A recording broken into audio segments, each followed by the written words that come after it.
All right, let's bring that beat back.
Ooh. Hi. Pretzel, you do me well every time. Although I don't know if this is working. Alright, and set it. Silly me.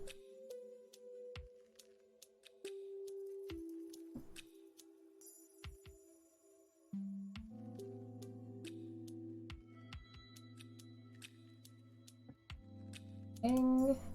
Right. We're cool. We can start case 4. And we're not going to waste any time.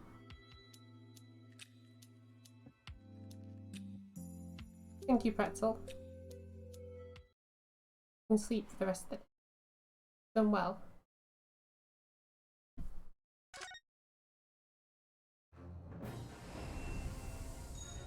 Ooh. Right. Jump into it as quick as we can. The Clouded Curco. Whatever one of those is.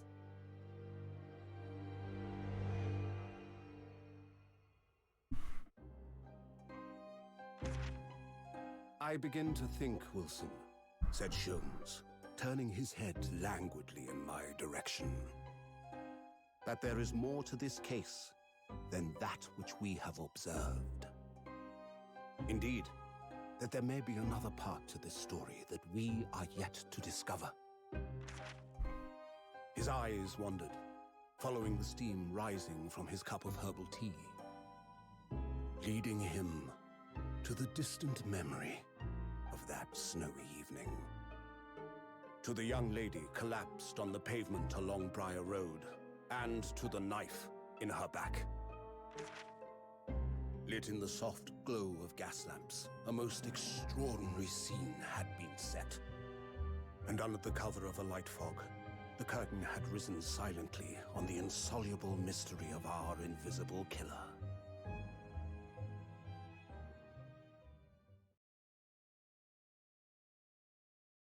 This case is already starting off bad.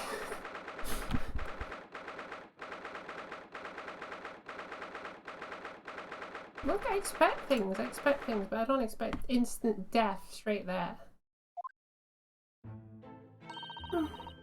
Okay, into character. Did you sleep last night, Mr. Naruto? No, not at all. It was an enormous hotel, wasn't it? The rooms are just so luxurious. Like we were staying in a palace. With all the gaslight signaling, it was brighter than day, even in the middle of the night. What about the enormous beds? After my time on the SS Buria, I wasn't gonna waste a single inch of that space. I spent the entire night rolling from one side of the mattress to the other. Oh yes, it really was the sort of night you can only dream of normally. Except when I learned that we owed £3 for the rooms, that dream quickly turned. Oops. Sorry about that. The building was so impressive and the entrance was so inviting, I just wandered in without thinking. Oh yes, because that is perfectly legal. In a lodging house in Japan, that sum of money would put a roof over your head for a whole year. I did try, but I'm afraid I couldn't help but tears when we were presented with the bill. I am sorry about that. Well, never mind. We must find more affordable lodging straight away, though. If we're not careful, our entire strip end will be used up in 10 days or less. London is a scary place. That it is. Good morning to you at this early hour.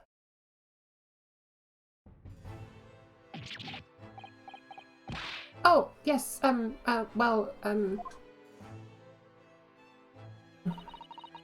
morning to you, Lord Chief Justice. We have come to report the outcome of the trial in the Old Bailey yesterday. Mistletoe sounds amazing. He doesn't even bat an eyelid, even in the presence of, the imposing Lord Strongheart. Yes, I believe you were very comprehensive initiation into the British courtroom. Oh yeah, it was very eye-opening. Thank you. And in accordance with your instructions, Lord Strongheart, Mr. Naruhodo performed his duty to the end. Yes, I have already been appraised of the events. You conducted a remarkable test. You may consider the test passed. Oh! No longer are you a student from the Empire of Japan. You may henceforth claim to be a fully fledged lawyer.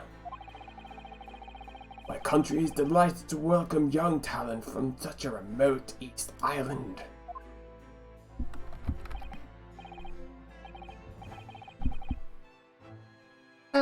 Thank you very much. I'm a lawyer now. Now, in accordance with your new appointment, I have a fresh case in mind for you. I'd like you to take it on at once. I trust that won't be a problem. Another case? Already? Nothing trains a lawyer better than practical experience. I am sure. I don't sense dissatisfaction, do I?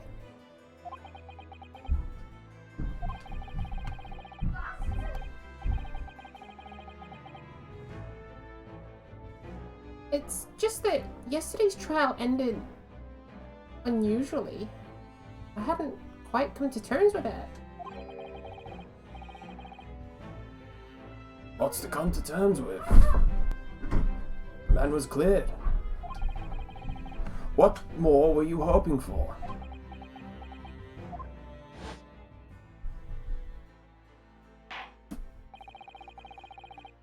The culpability of the defendant has not at this present time been established by this court.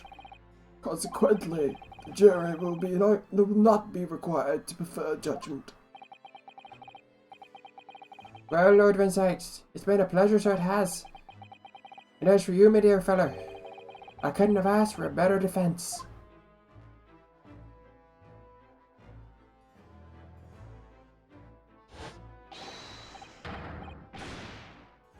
Yeah, this guy he's really seeking like the whole like, I am actually insane, I actually caused this murder, and we were just fabricating the whole thing the whole time. Such a nice guy as well. Unfortunate. I just can't help wondering if Mr. McGilded really was innocent. Mr. Naruhodo. It's just that I never managed to ascertain the truth. And then the trial just ended. The trial just ended. Well, you needn't let it trouble you for a second longer. Sorry? What do you mean, Lord Strongheart?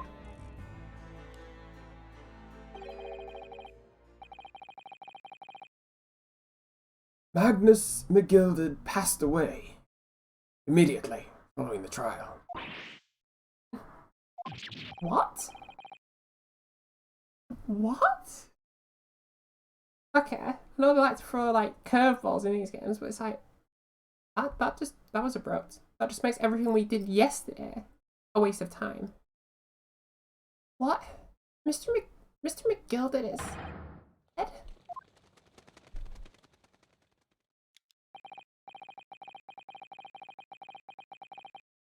I have 19 minutes and 41 seconds until my next engagement. Time enough to talk.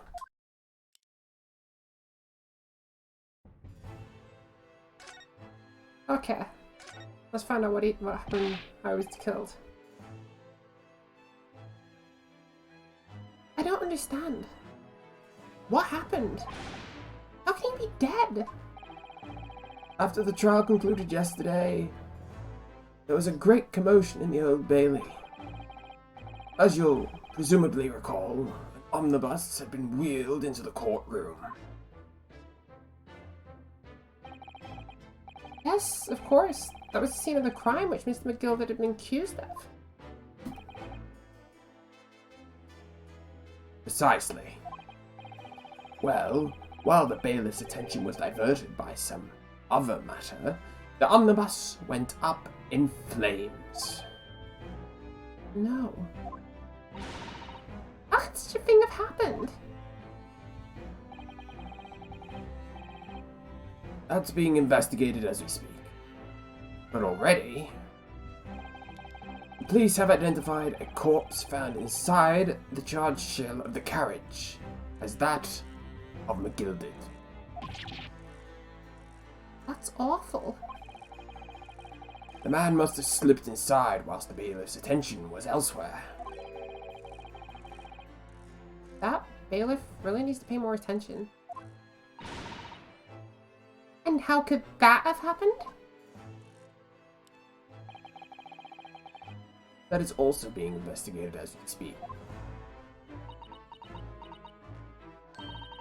Thinking back now, immediately after the trial, Mr. McGilvert did mention going back into the courtroom to look at the omnibus. Well, I must be making tracks now. It's time for the inspection. Sorry? What inspection? They're going to examine the omnibus again, so I'm told. I asked if I could be present for it myself. An inspection of the omnibus. Not to my knowledge. I don't believe Scotland Yard had any intention of re-examining the carriage. But then who was Mr. McGilvert talking to? Never mind that now.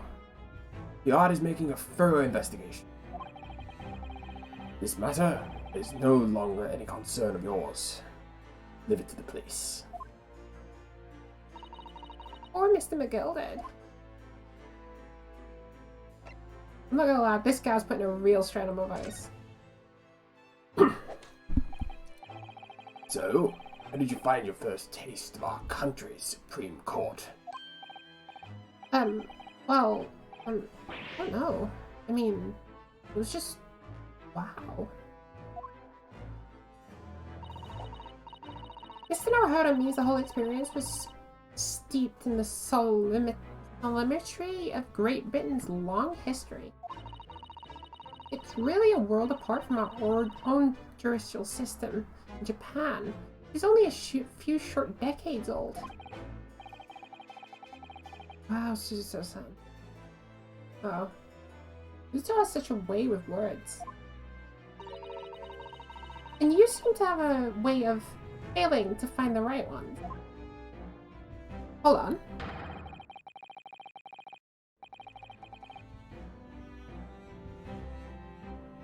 You just read our thoughts.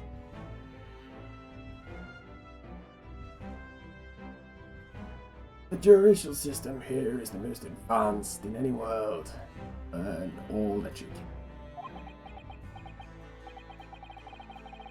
The most advanced in the world, is it?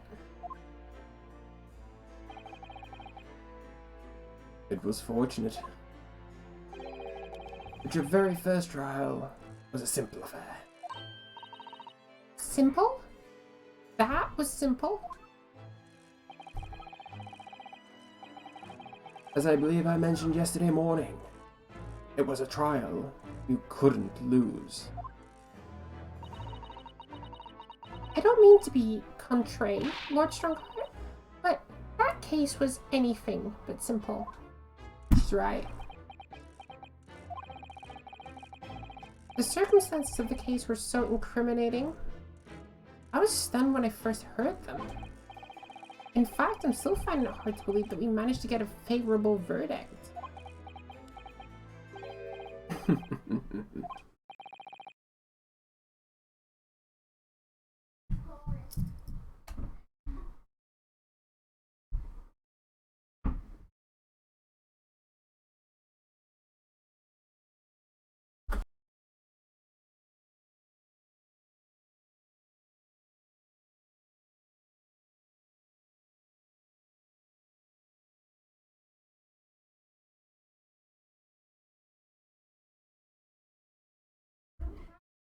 Something funny.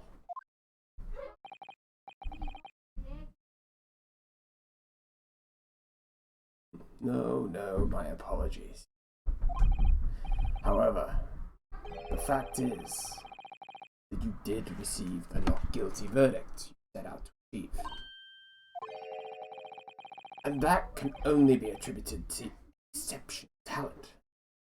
Agree? Well, I don't know about that.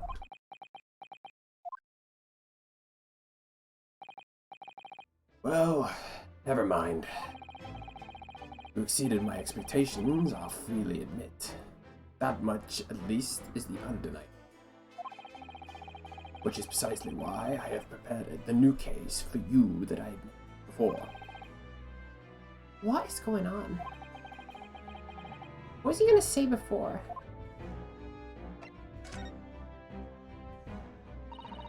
Could you perhaps give us some more details about the new case you mentioned? Don't tell me. It's a murder, and the trial starts in 10 minutes. Don't worry. Nothing so alarming or quite so urgent as your last assignment. In fact, this case, completely different. Oh, I see. Did he just read my mind?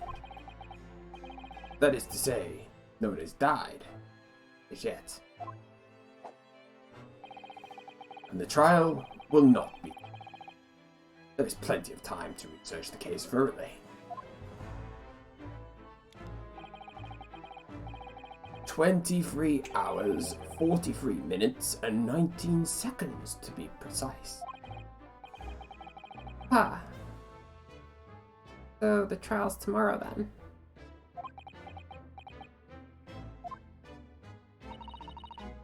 Is everything alright? Oh, yeah. I'm just a little confused, that's all. Yesterday's trial was, well, left me wondering if I'm really cut out for being a lawyer. Oh, Mr. Naruhodo.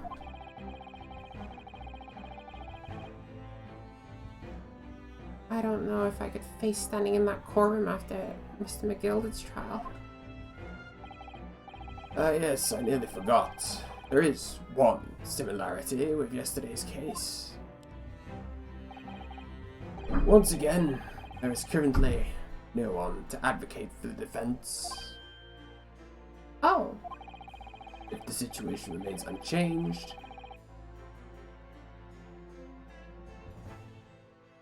the trial will start tomorrow with the defendant unrepresented.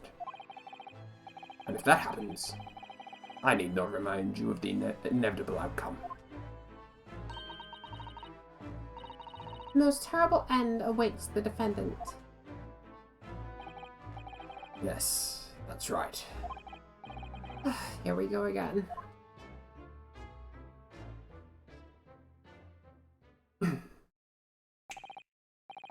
Your time is up. You'll have to excuse me. I would advise you to begin making preparations for tomorrow's trial. After all, clock ever ticking. There is now but 23 hours, 26 minutes, and 39 seconds until court sits. Last time you mentioned 23 hours, he said there was plenty of time. And one more thing, Mr. Naruhodo. There is something to ask you. Oh, what's that? Yesterday, you remarked about something. That you intended to see the will of your late compatriot, Mr. Ascoy.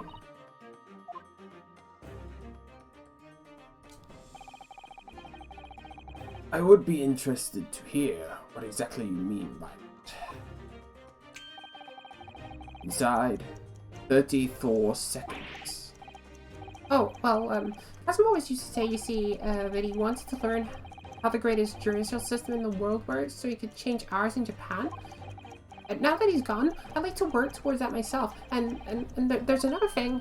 Oh! Another thing. Continue. On the way here, on the steamship, you said something to me. There's something very important I have to do. Something very important. And what exactly would that be? He never had a chance to tell me. I suppose he would have done if he made it, but You're out of time. Well, thank you for an enlightening discussion. There's plenty of time because there's nothing to look over. All investigation is done during the trial. Pretty much. We just go around like picking up scraps of rubbish off the floor and then presenting it in the trial and giving it meaning. How you doing today, Lyra?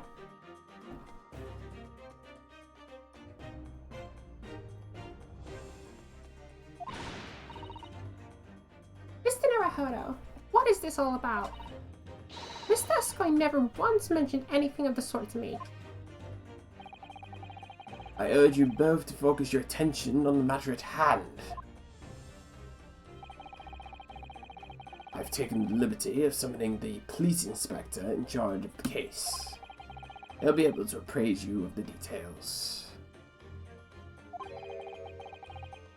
How long has he been there? You doing well? That's good. I'm doing okay. I may have done something but I don't know if there's going to be any consequences of it yet. But it's nothing I can talk about.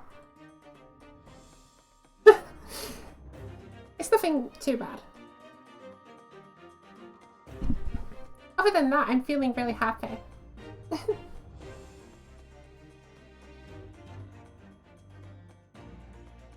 So, I wish you the best of luck. And bid you farewell. It's okay. Like I said, it's probably nothing too bad.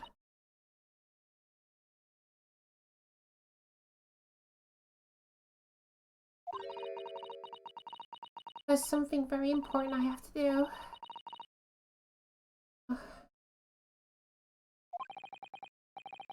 I wish I knew.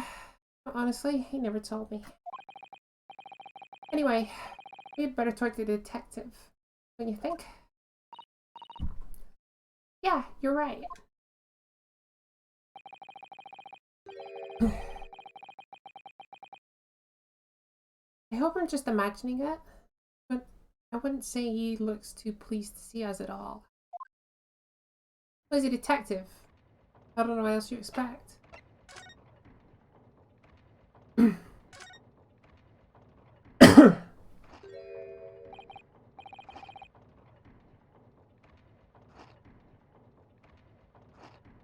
That is not how you eat, Chippy.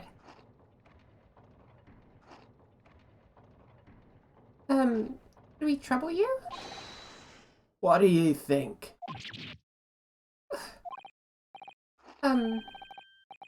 Lovely weather, isn't it?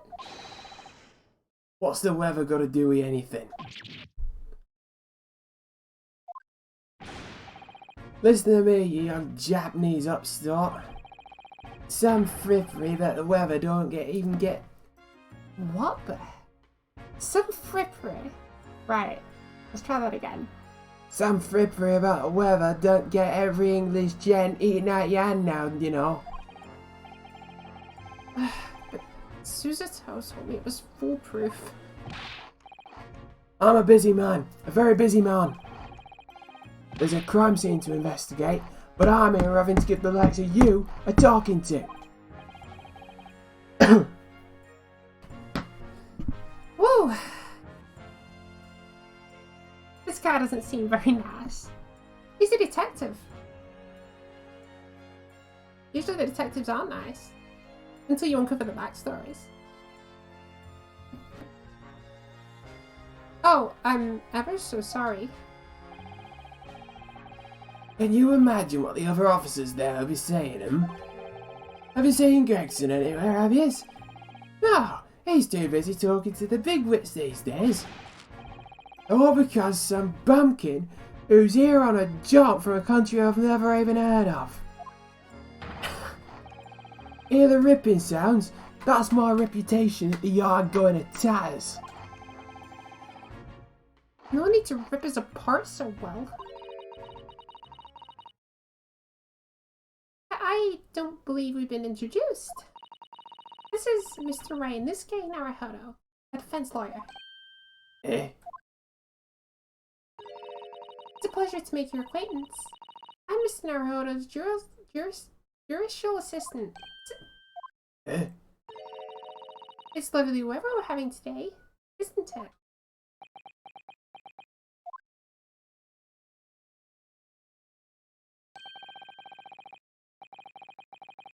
It's unreasonably fine, I grant you.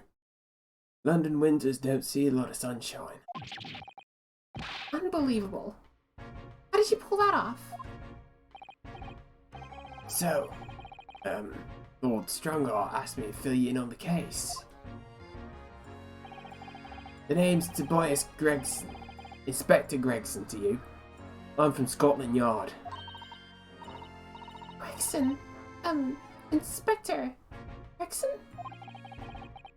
What's the matter with Susato? Does this detective's name mean something to her? I assume he's been in the, like, Sholmes stories. Inspector, are you perhaps the Inspector Gregson?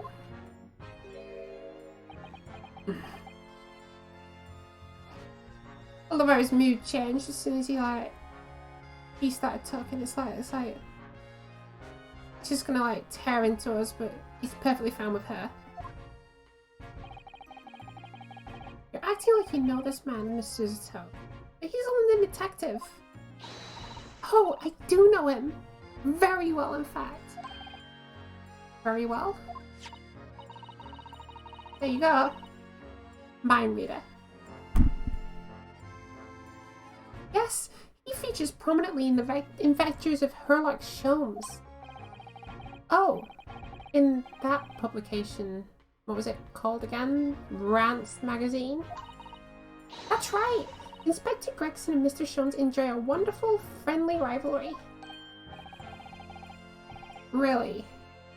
You rivaled the great Mr. Sholmes? That's incredible. Oh, well, I don't know about that. Mr. Sholmes isn't a professional like myself. Of course, but he does come up with the goods from time to time. Mr. Sholmes is equally complimentary about you, Inspector, isn't he? You've earned his highest praise. Gregson is a pick of a bad lot at the Scotland Yarders. Those were his own words. That's his highest praise? Well, Mr. Sholmes isn't particularly known for giving compliments, you see. That he is not. And thanks to that magazine, my name is known all over London town now. That's great, isn't it? I have to admit that to start with, I was a little, well, flattered by all the attention. Everyone wanted to shake my hand, and my reputation at the yard had gone through the roof. Well, that's wonderful. No, it is not. There's nothing more sinister than a man on the street. People are always looking at me now. They're whispering rumours about me under their breath, I'm sure. Rumours? Are you quite sure?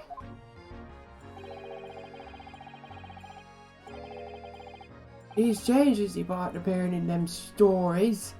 The fame's gone to his head. Stuff like that. Gosh. You really think people are saying such mean-spirited things about you? Like I said, they whisper, so I can't exactly catch what they're saying. But I know what folk are like. And I'm sure what they're saying. I'm sure that's what they're saying.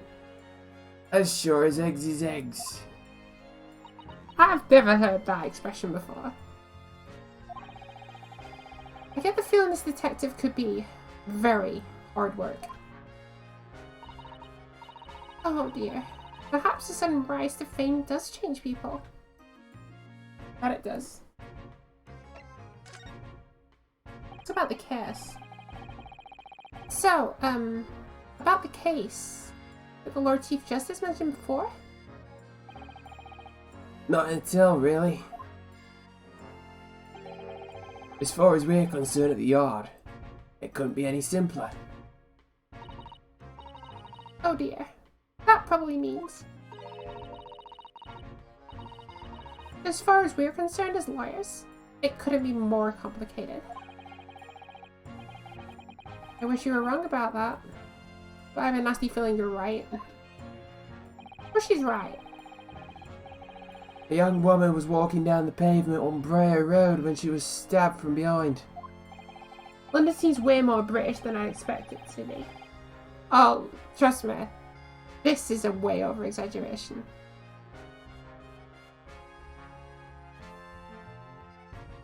This is not an accurate representation of London. This is more an accurate representation of, like, further up.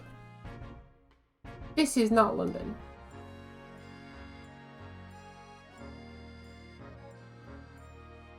The only accurate representation I've seen of London is Lord Strongheart and Baron von Zykes.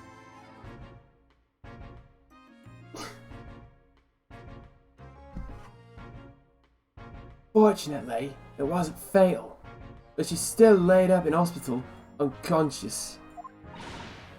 It looked like was unconscious spelled wrong?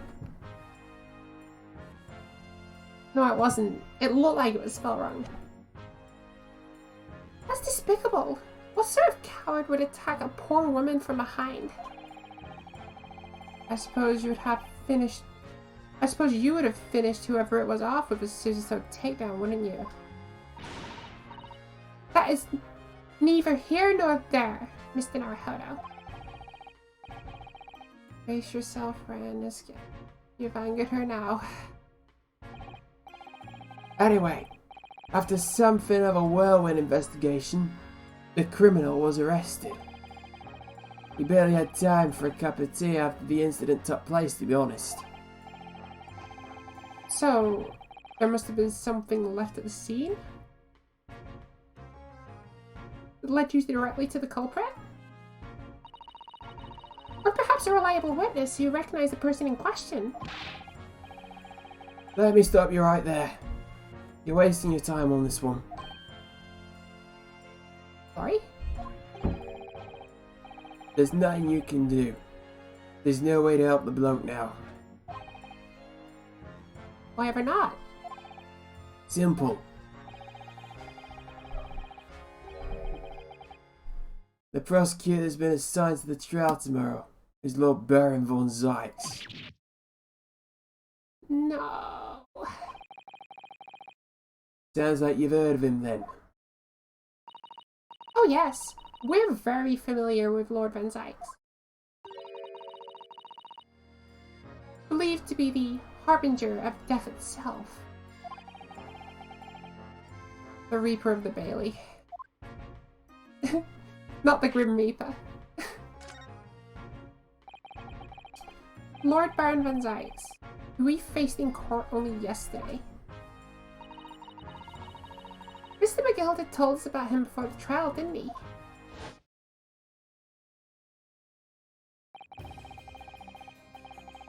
When Von Zykes stands for prosecution, they call the accused his sacrificial lambs. And in every single trial in which he's been the prosecutor, the accused has been damned. This Reaper of the Bailey nickname. I suppose he earned that because every defendant he advocates against is found guilty? Is that it? Well, if that's the case, it should inform you, Inspector, that in yesterday's trial against Lord Von Zykes, Mr. Naruhodo secured a verdict of not guilty. And what of it? Oh, well, I think That means that even against the Reaper of the Bailey, it's not impossible to save the defendant. No, you really don't have a clue, do you? What do you mean? What happened to that bloke in the end, huh? He's dead. Magnus McGill came a cropper in that omnibus when it went up in flames.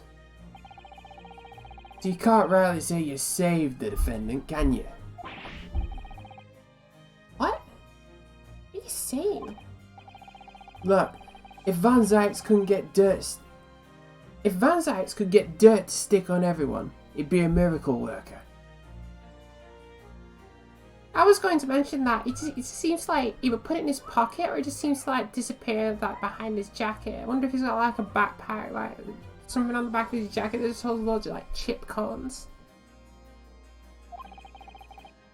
But that's not how it goes.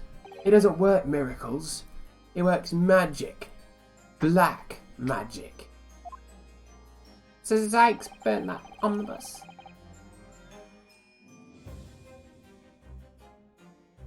I'd have a good, long think about that if I were you. Were we really supposed to believe that?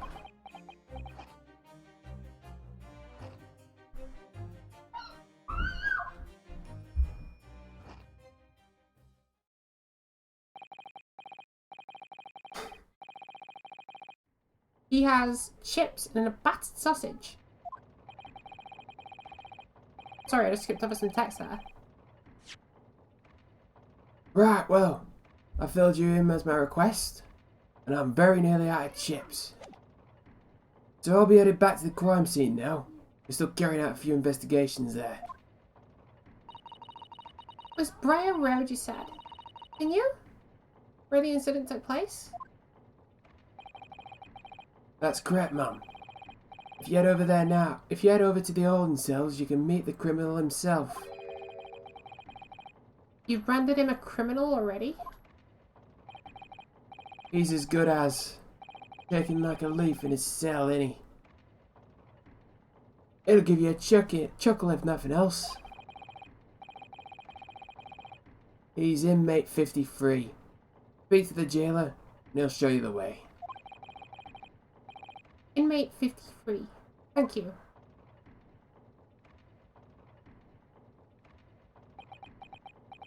He's gone to acquire more chips. Seems weird that he hasn't told you any of the evidence he has. Oh, that's for us to investigate. We're detectives as well. It's not all courtroom battles. Also, we get to probably dance with Herlock Sholmes again. So, there's no helping anyone against the Reaper of the Bailey, they say. Is something troubling you, Mr. Naruhodo? To tell the truth, when I recalled the trial yesterday, I couldn't stop myself from shaking. The idea of facing the Reaper in court again is... Well, if you think it's too much for you, there's no shame in turning the case down. That takes courage, too. But if the man they arrested is innocent? You could well imagine what he would be shaking like a leaf in his cell. And I, for one, wouldn't find the sight of that funny. So, if I'm honest, I'm still reeling from the shock of yesterday's event myself. And I'm really not sure if I'll be able to help this man, whoever he is. But I'd like to try. I think I'm going to make some inquiries. Will you help? Did you really have to ask? After all, I'm your judicial assistant.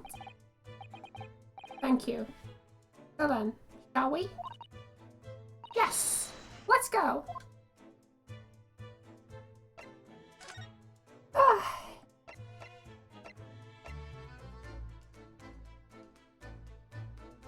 Go to the prison first.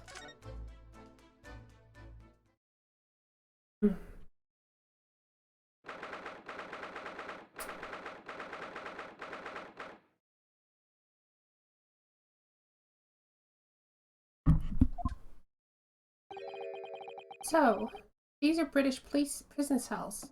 British police cells. These are British prison cells. Oh, they're ghastly. Feels just like a dungeon. Yeah.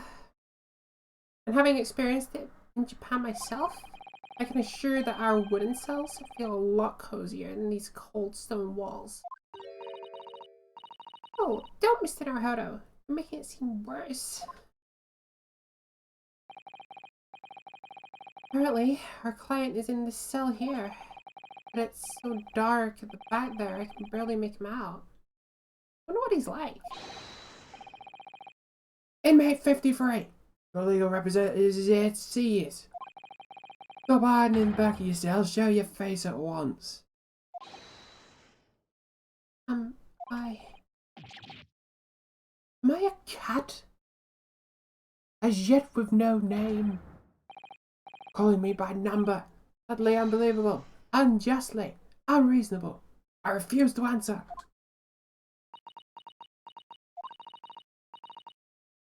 Mr. Naruhodo? What? What do you think is going on here?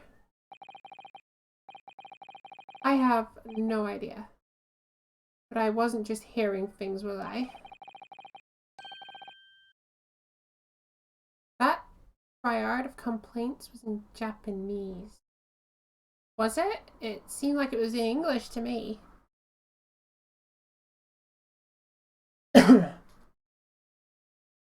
Although in the first trial, everyone was British. Like, Gisette was British, and she had this really posh, like, text. But ever since I've arrived, everyone's just had the normal text. It's like, she was literally the one posh British person.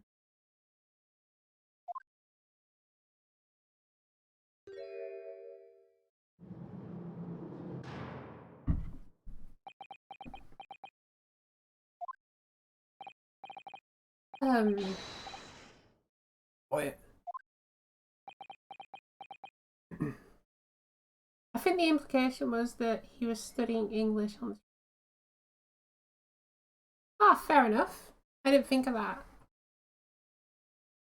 But how, in that case, how did they show Japanese? Because that most certainly wasn't Japanese, that was English. That is a problem with localization.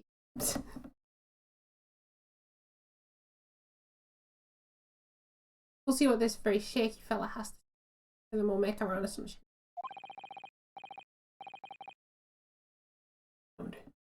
Hiding. I know they are. You're watching, listening, even now. Sense it. I think that's why they had to tell you. Fair enough.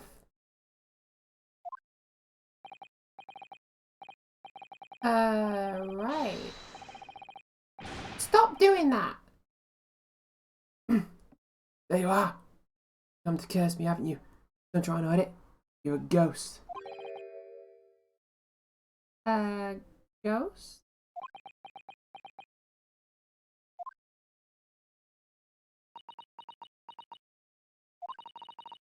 You mean you no harm, prisoner? Are you Japanese by any chance?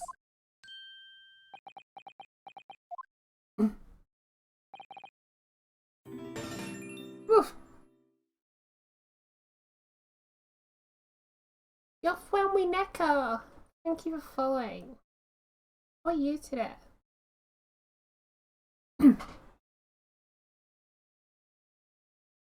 I'm doing good. We're just trying to free this guy from prison. Yeah, after we learned that he didn't stab someone in the back.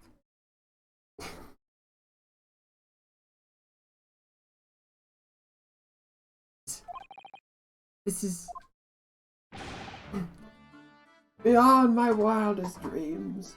I probably shouldn't give him a British accent considering he's not British.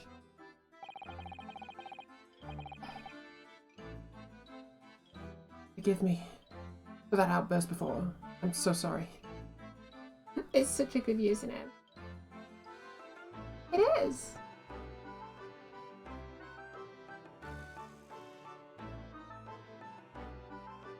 Forgive me for that outburst before.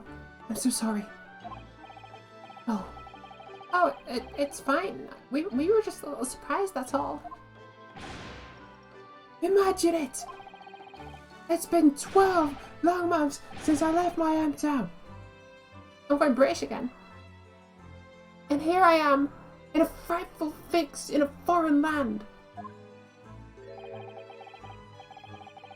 So hearing the sweet, sentimental tones of a compatriot's voice here in this damp, dark hellhole was a most monumentally moving moment.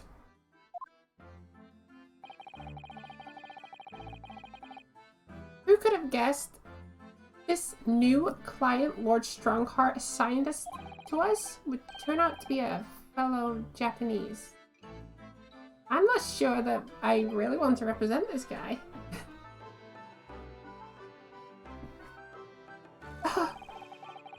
What compassion, my fellow countrymen. You dispatch a first-class lawyer here all the way from Japan to defend a mere foreign student. Noble, nurturing, never failing Nippian. I'm not too good. Been stuck in traffic for 4 hours. Need to pee, my blood hurts. You're not driving at the moment though. Whoa, where am I going?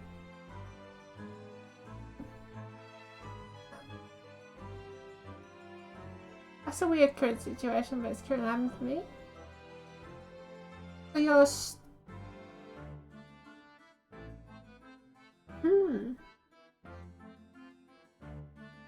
That is very strange. I'm not sure, like, I'm not sure if I understand the situation.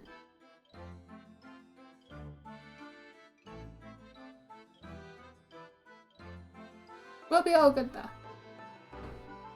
You will make it.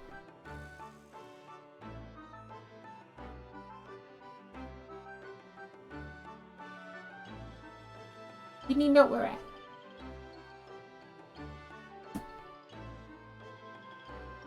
It could be like a very long pile up on like a freeway or a motorway. Those things can last for hours. When they do, you're stuck there, you can't really do anything, you can't even get out, you can't even like go on a lay-by or anything.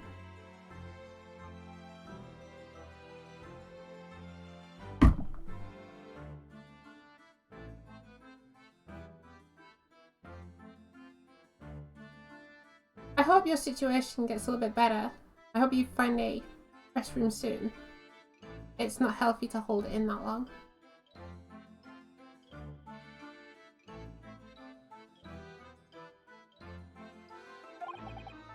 Oh dear. I think there's been something of a misunderstanding here.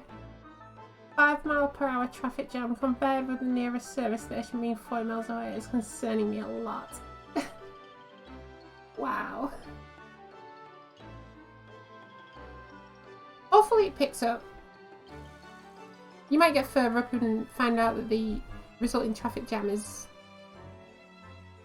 having a turn off or something. And then you should just be able to carry on.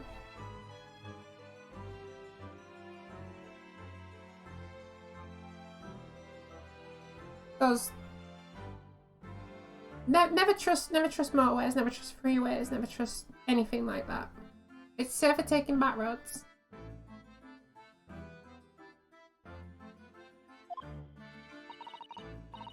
I wonder, would you be so kind as to tell us what happened? Why have you been detained as a suspect, for example? Yes, I can, I will. Shan't stay sullen and silent.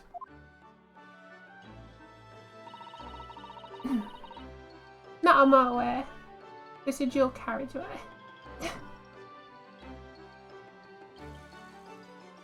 Ooh. I do feel for you. Cause that's rough. And it's backed up from the motorway being shut temporarily.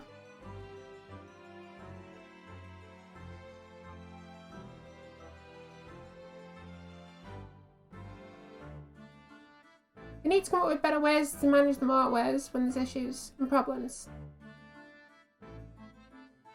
Because 5 miles an hour and stuck there for 4 hours is ridiculous. It's okay. Every little bit of movement you make is a step forward.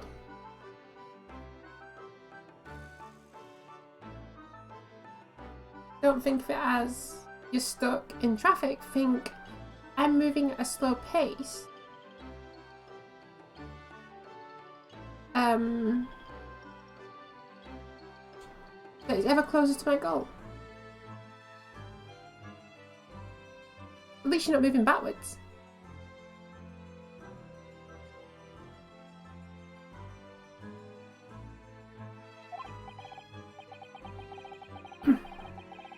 Yes, he does. I just hope he actually has a good reason to be.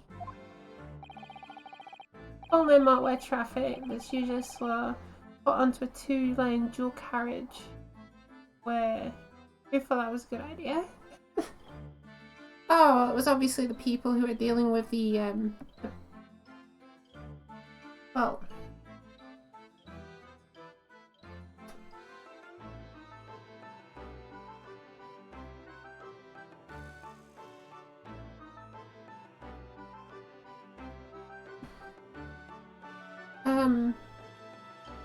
let's think of it this way. People don't always know. And they won't always know what is super busy. I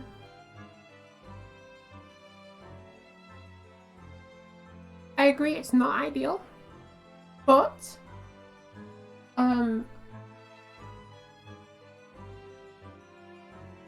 we can take this and they can say, okay, we saw how much problem this caused. It caused like pile-ups for like 5 or 6 hours. So we ain't going to do that again. But they needed to do this once in order for it to never happen again.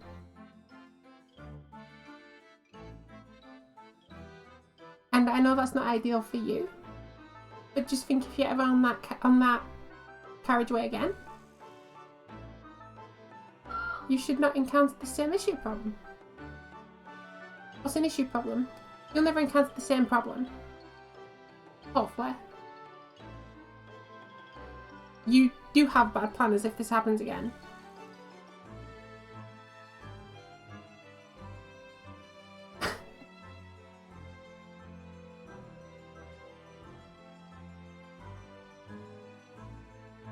I mean, knowing our government, they would just keep doing it, but hey ho, what can you do?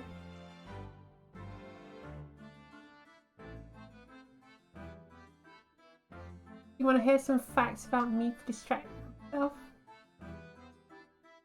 Sure, you throw anything you want. I'll take any facts. You're a Neko.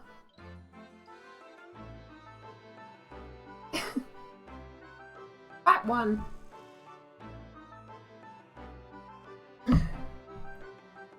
Thank you for your cooperation. I'm a lawyer, as you said. My name is Ryunosuke Naruhodo. And I'm Naruhodo-san's judicial assistant, Susato Mikotaba. I am a visiting student sent here by our government.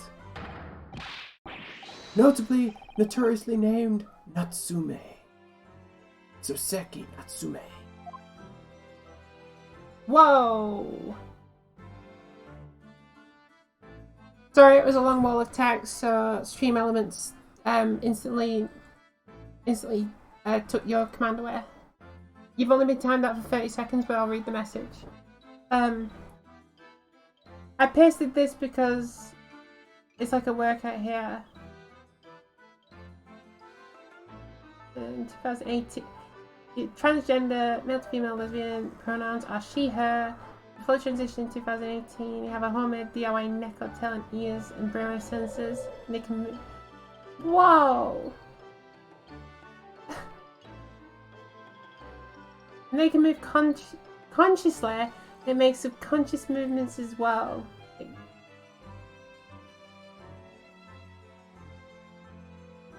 I'm going to censor some of this.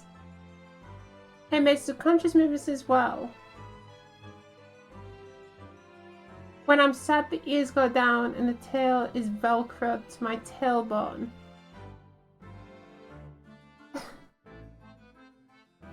That's pretty cool if you have that, like...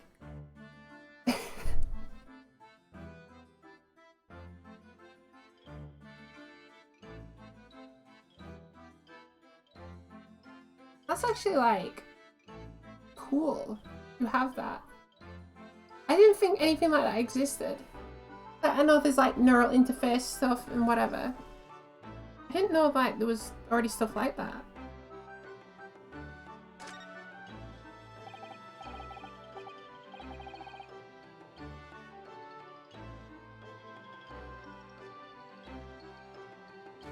Soseki Natsume-san.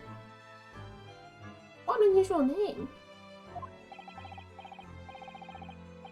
Call me Soseki, please. I'm a poet, you see. A writer of haiku. It's something of a nom de plume. A nom de plume? You mean an alias? That's right, never heard of San. No! Don't be so prosaic. Prosaic?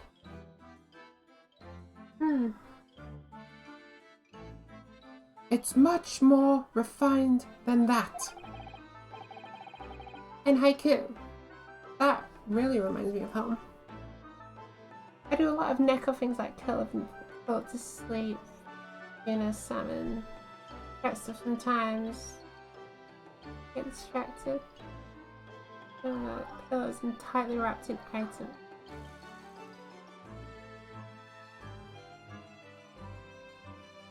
Your identity is actually an echo.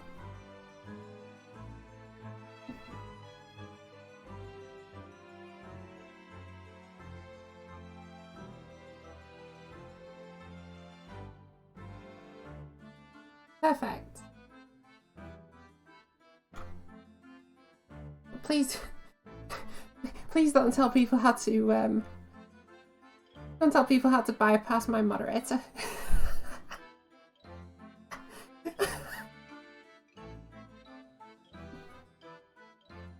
Oh, I'm waiting for the one time I get hate rated. Yes, Neko Cat Girl. Yeah. Yeah.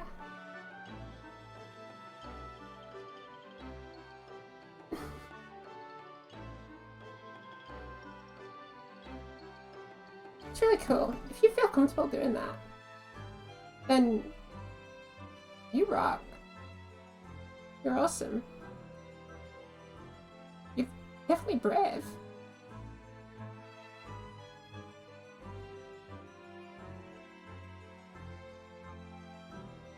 There's people that would definitely try and, you know,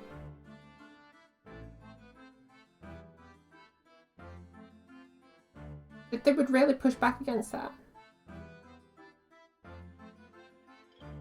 And it's like, over the years I've just become, I used to be like that. I used to be like, really? Periods are a thing. Are they what they sound like?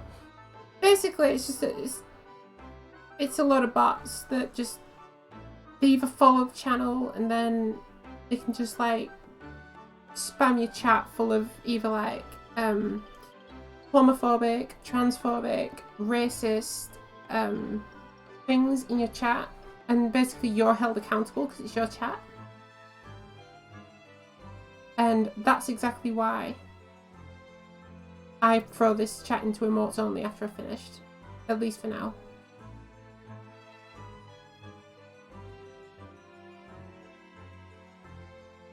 I shouldn't do it, and then sleep and never take my tail ears off. Yeah, it's not great, is it? We're trying to fight back, that's why I'm taking tomorrow off.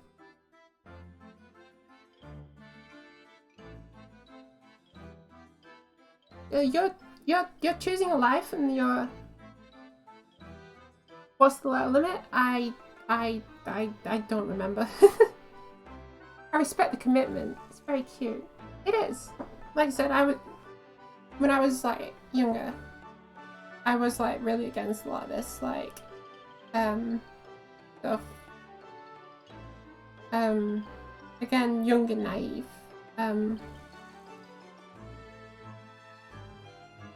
But surprisingly, as I grew up, I kind of just lost everything. I lost a lot of offensive thoughts and things. So I just became much more open to accepting everyone for who they are.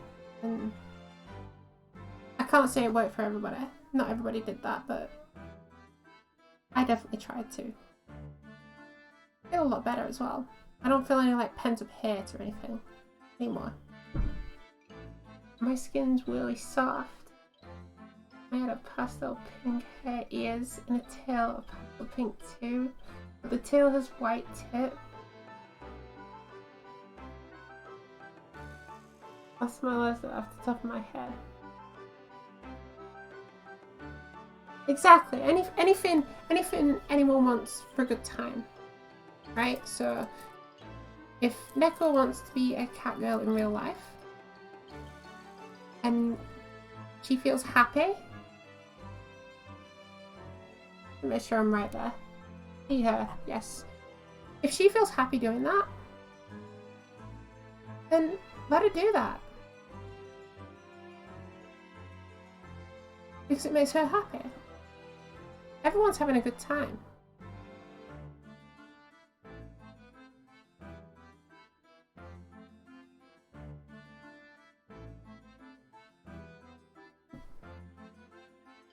You've definitely gone all in.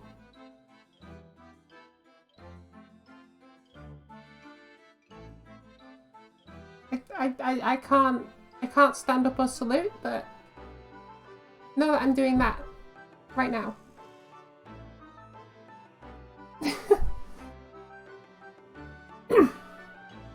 But I should have baggy clothes or tight clothes, both are cute, but have unwritten clone laws.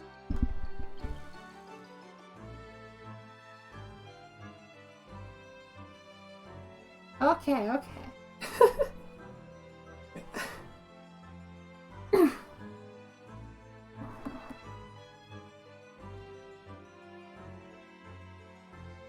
Why? I mean, to be fair, I do like myself a good oversized hoodie. If you couldn't tell.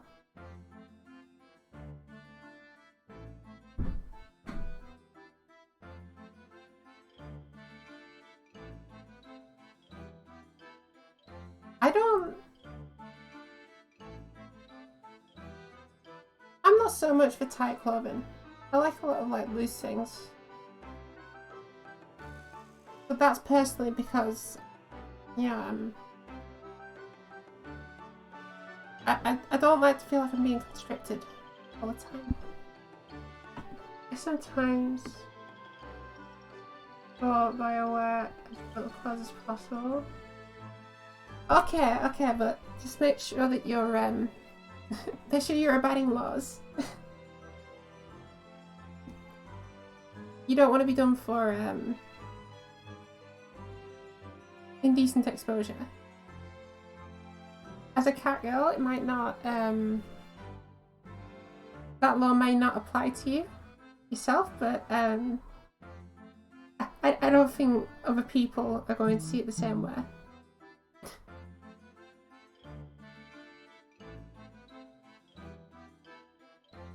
You're an all-round.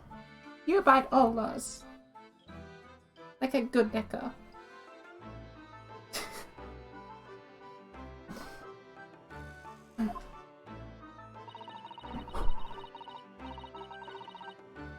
Always abide all laws. You end up where this fellow is. And the way oversized to cover myself. Okay, fair enough. Fair enough, I appreciate that.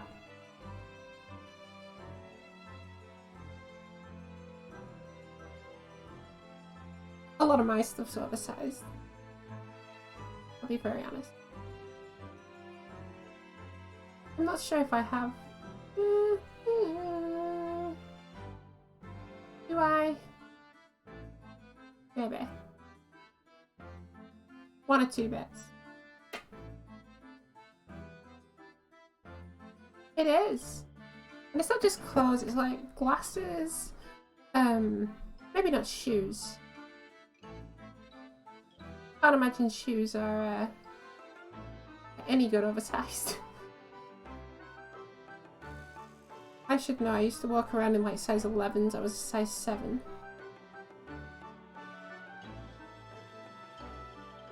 That way, if people see anything not meant to be people see, it's their fault for looking. Well, that is a subjective viewpoint.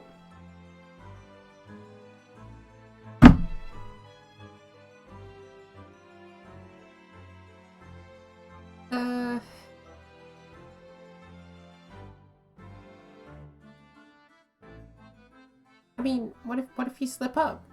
Like, what if there's a huge rush of wind?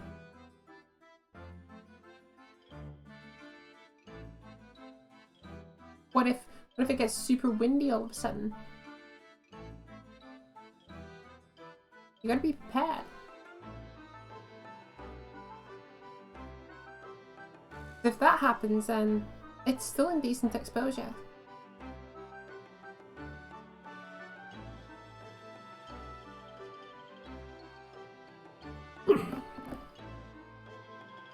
Oh, let's play it safe. Just don't let people have a chance to get at you. Because they will, but you just have to keep your spirits high. And the best way of doing that is feeling safe and protected.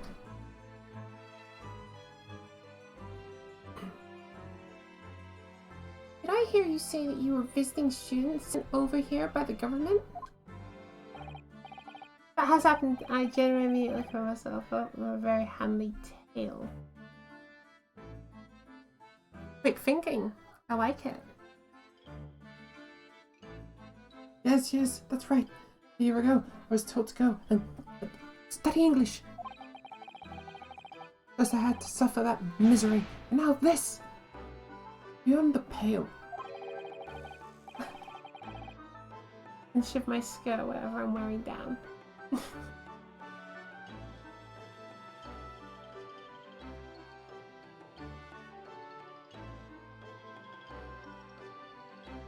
Okay, so question. When you're out and about, are you publicly like actually straight off showing that you're like a Neko, or are you like kind of hiding it for people? I know you said you like do that like a lot of the time, but I don't know if you like when you go out and things.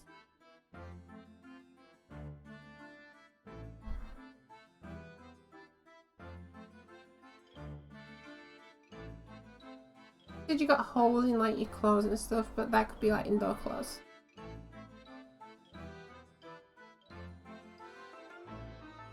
So for that misery, did you not want to study here? No, I mean, I've had an interest in Great Britain for some years, of course. Oh. But just because the government tells you to do something doesn't mean you can do it. No. I do have holes in my clothes. I'm the same. I'm exactly the same in the same boat as you there, Lyra. I respect this. Because that is really brave. It's actually really brave. I probably owe my tail in it. Exactly what I mean. You are brave for doing that.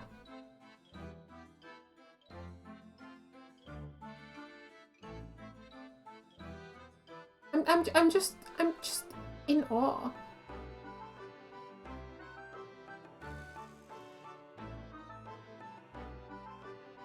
Because here's the thing, right?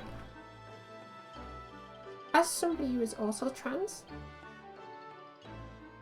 I am scared to even present outside publicly, just as female.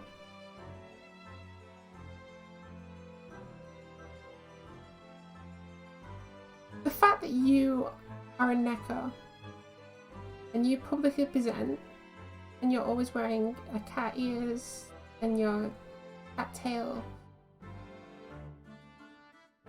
it's respect. There is respect of the highest order there.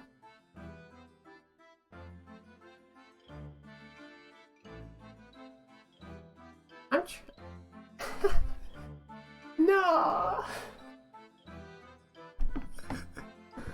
Oh, you are. No, I am. You're like the fourth person to say that. I don't feel like my voice is any good.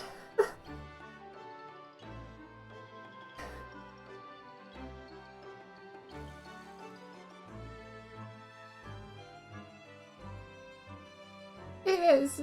It's just, I'm not in a very friendly place. So. Doing so at this time isn't a good choice for me. I need to start HRT first and let the hormones do their things before I can truly publicly present.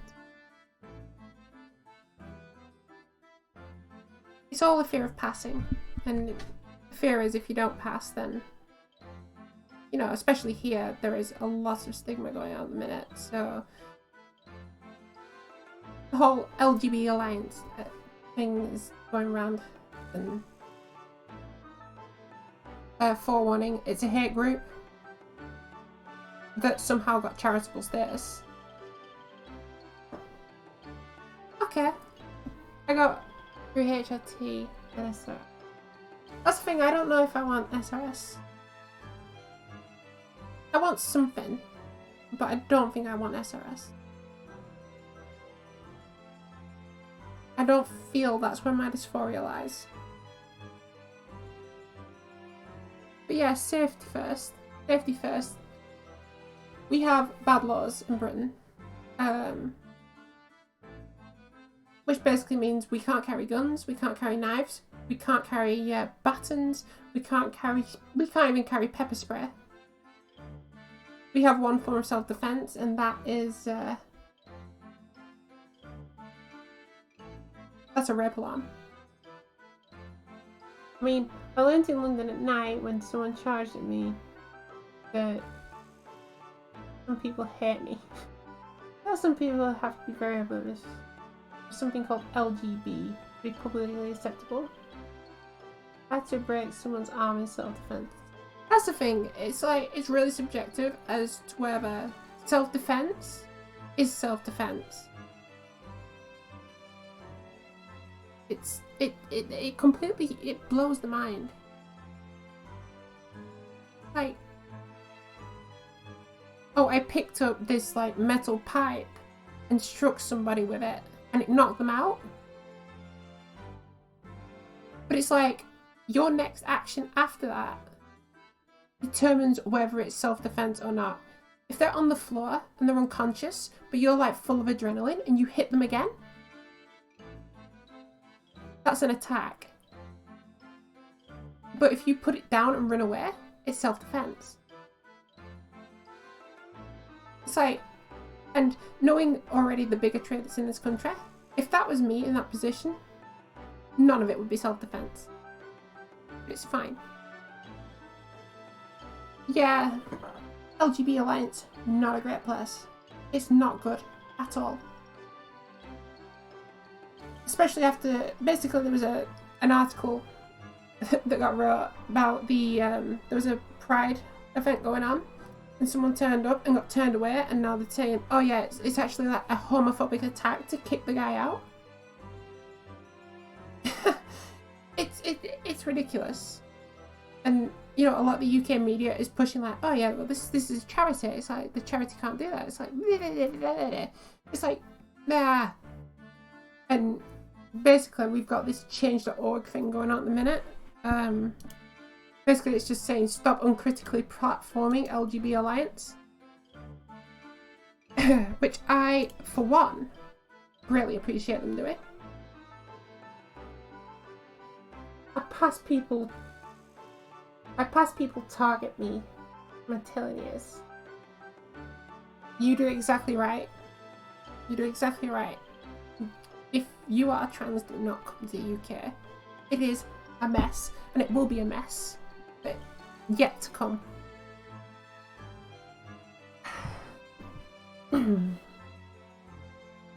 I still use mile per hour. I mean, I don't blame you there. The Imperial system is just far superior in everything except fluid measurements.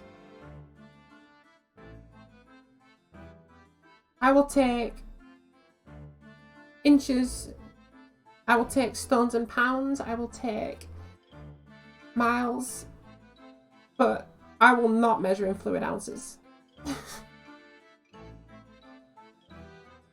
I'm in a strange predicament with that one. They understood me. If they told me to study English literature, that I could have understood. That's my field. I've been fairly concerned about travelling outside of the US because of that. Lots of places where just being there is illegal. I think a lot of Europe, you're actually okay. It's like if you go to places like Turkey, definitely if you go anywhere around, you know, like anywhere in the Middle East, you've definitely got a problem, and you're probably going to get like shot on sight. It is punishable by death. Let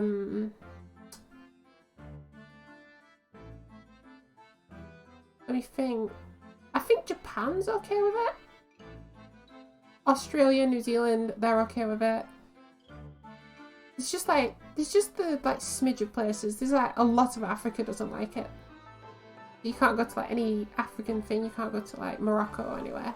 I think Morocco's the one place in Africa where it is actually enforceable by death. It might be Algeria actually. It's bad. It's bad at the moment. People just need to chill out.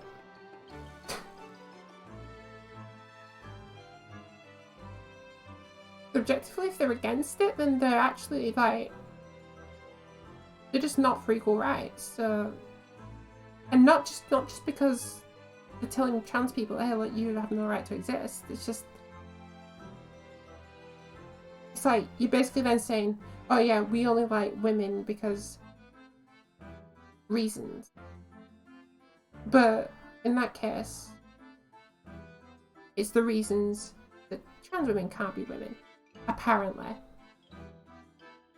I got news for you, bucko. It can be. Trans women are women, trans men are men. Non-binary people exist. Get your game together. Everybody is valid.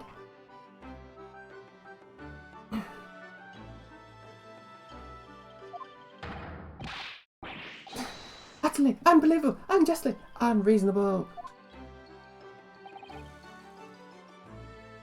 I see. Only the other day, I was told to send a report about my first year here. I tendered a blank piece of paper. Wise words on whitewashing. What's washing?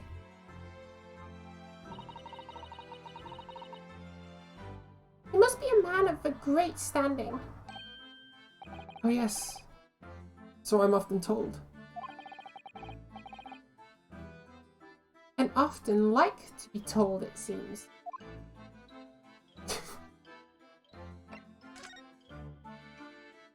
Go on, what's the accusation? Could you perhaps tell us exactly what you've been arrested for, Soseki-san? I didn't do it. I didn't commit that atrocious murder. Murder?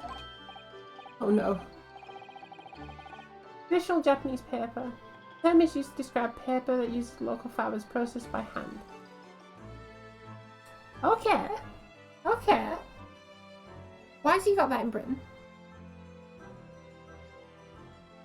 I feel like he's brought some over with him, exclusively like to say like, hey, look, I still like greatly respect the I still greatly respect the country.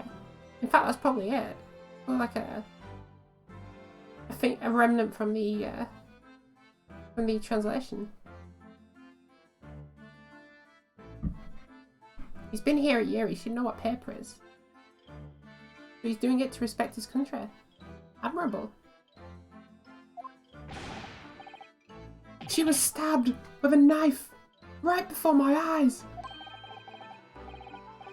Before your eyes? You mean you saw the attacker?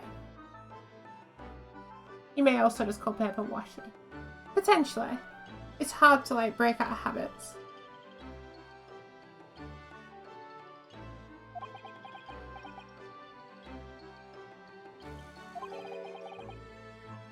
I didn't see anyone. What? If I'd seen a person who did it, do you think I'd be locked in here? Oh dear. It seems this case has become rather complicated. Why me? Why me? Why did that silly woman have to be stabbed in front of me? It's the curse. The curse of London. It's incredibly, inexcusably, irritatingly inconvenient. This guy's very illiterate. I like it. He's a pain to voice, but I like it. So Seki-san was there at the scene of the crime, but he didn't see the attacker. It's vital that we find out more about the case.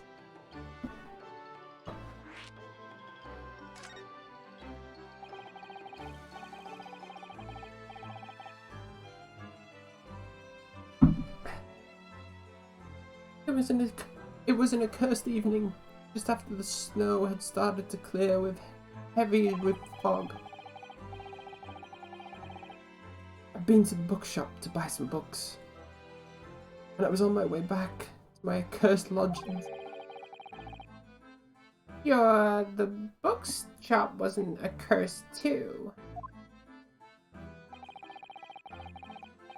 I was walking along the accursed pavement. I could make out I could make out the sole silhouette of another ahead of me. A woman wearing a green overcoat she was. Just when I went to overtake her, she suddenly let out a scream and collapsed onto the cold hard slabs of the stone at my feet.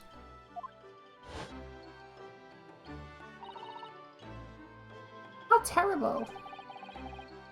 Called out to the woman, but she didn't move. It was like a ghostly, ghoulish, grim graveyard.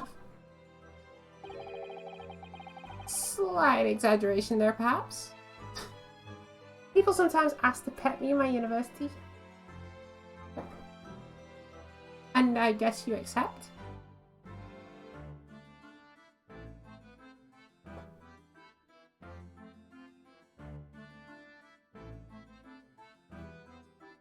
That's pretty cool, like, the fact that there's actually people out there that will just ask, like, can I pet you? It's like, sure.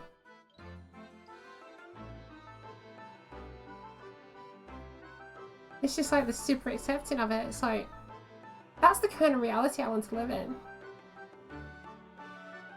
No tail touching.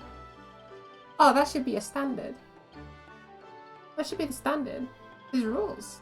There's rules and regulation. My tail having brainwave sensors is like a real necklace. Super sensitive.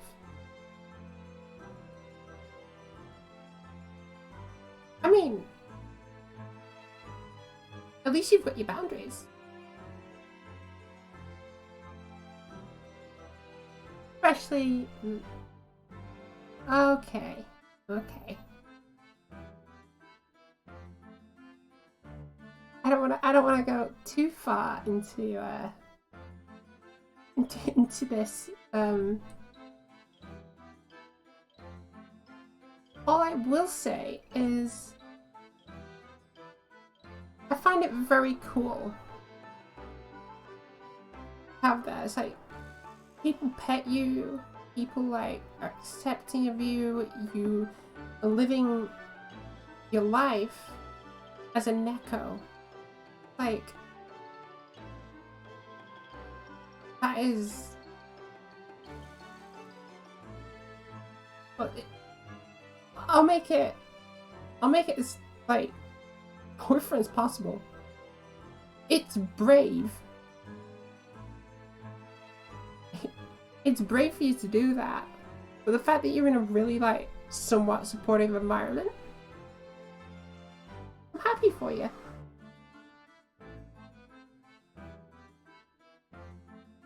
You're just being true to yourself.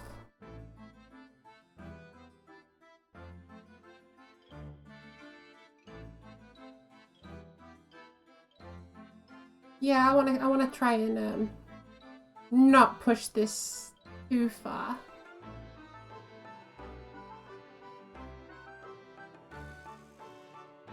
I don't have mature rating on this on this place. I don't know how far I can push it.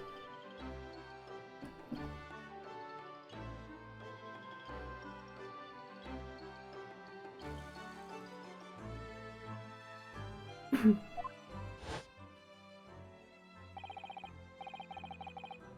was terrified. I had to get away from there. So I ran. I ran as fast as my legs would carry me back to my cursed lodgings. Let's find out how many things are cursed. That's not good. I'll say it was shameful, I know, to run away like that. Tell me, Seki-san, was the victim of an acquaintance of yours? Don't be ridiculous! Do you think I'd know any of these fair-haired English? A young woman at that? I'm diffident, shy, timid, unsure. I can't talk to people. Relatable. Very relatable.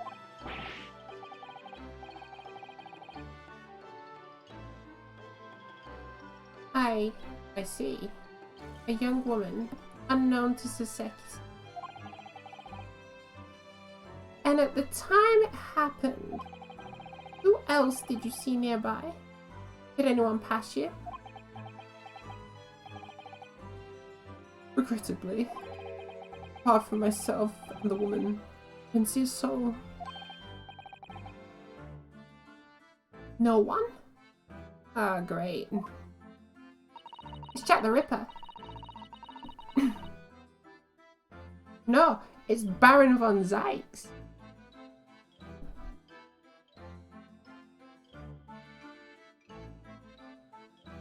So, the victim was unknown to you, and there was nobody else on the scene at the time. That creates something of a conundrum, doesn't it? Hmm? What conundrum? You just keep adding.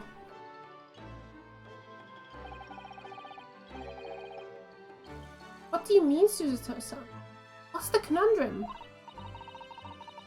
The line is surprisingly far, but I still prefer not ever going to overly mature topics unless it's 18 plus stream.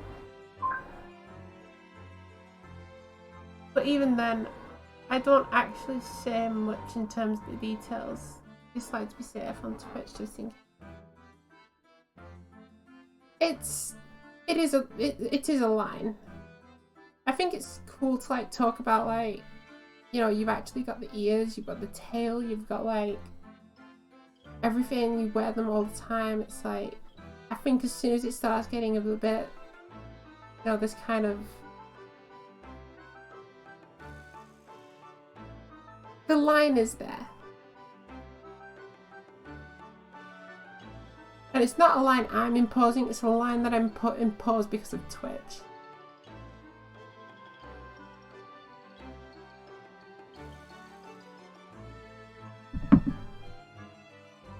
Well, if what Soseki-san has told us is true, there's something I can't explain.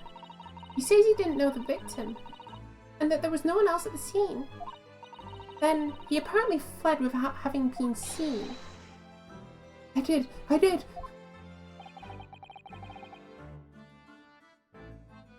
But, if that's the case, surely this man has to be the culprit. You! What did you just say? Nothing. I didn't say anything. Oops. Perhaps I fought a little loudly.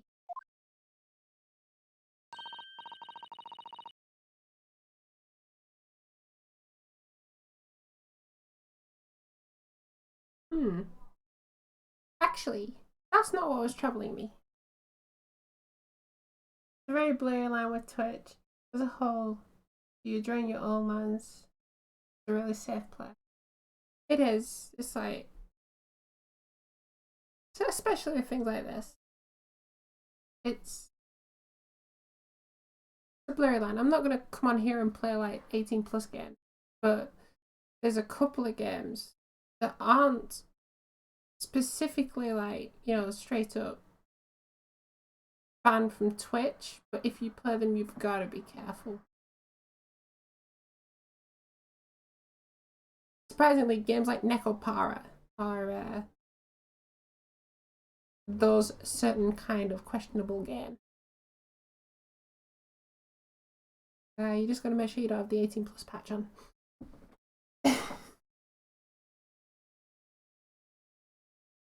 I just draw my own line. I was listening to a non-18 plus stream that was getting pretty questionable yesterday. It's really hard to tell where the line is. It depends. It depends on the person, I guess.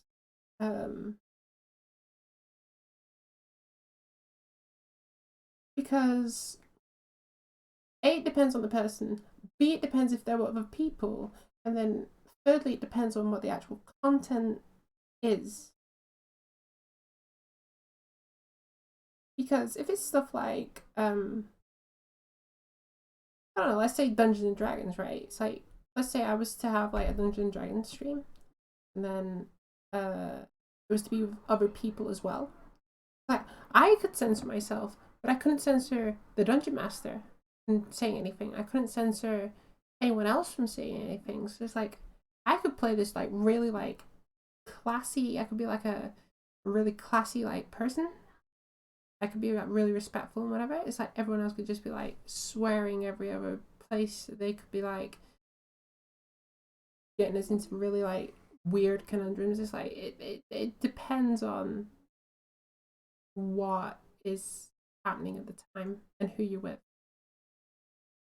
I don't really think that matters much to me.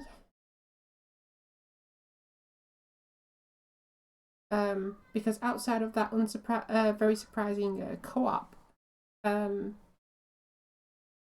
couple of weeks ago, we don't really do multiplayer. Not really. It is a thin line though. It's a very blurry, thin line, and if you cross it, you will know about it. But I was thinking, how did Soseki-san actually come to be arrested? Sorry? He didn't touch the victim, and there was nobody at the scene to see him.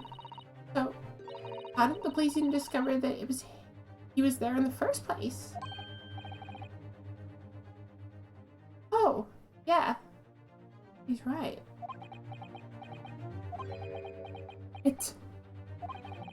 It was him. The cursed great detective. He led the police to me. Of all the bad luck. A cursed great detective. Could it be? I really hope it is. She'll never forget that man's name as long as I live. With his haunted laugh and self-proclaimed greatness. brash, big-headed, busybody. May you be cursed until all the end of your days, Herr Sherlock Sholmes. I knew it. My bladder hurts, I just got reminded by an unpleasant bump. Take it simple, take it easy. Try and avoid bumps, if at all possible.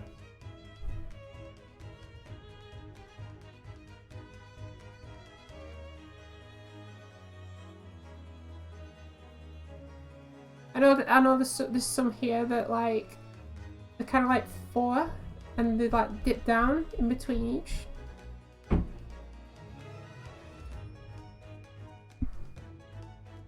It's like you can drive in between them. But it just like takes a bit of the like actual lift and bump down.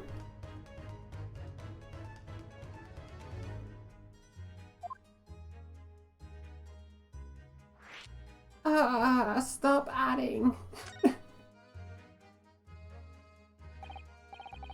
Well, I didn't expect to hear that name from this man's lips, that's for sure.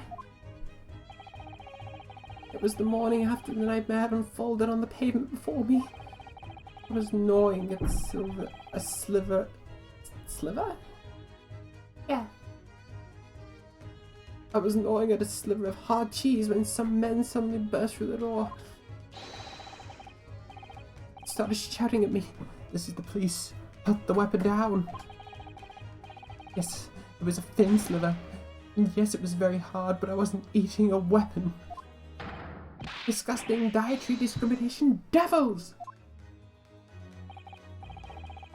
You clearly had a trying morning yesterday. And there he was, in the middle of all the policemen, grinning like a Cheshire cat. That Sherlock Sholmes. There's a lot of pressure in my bladder. It feels like a water balloon. You try and distract yourself.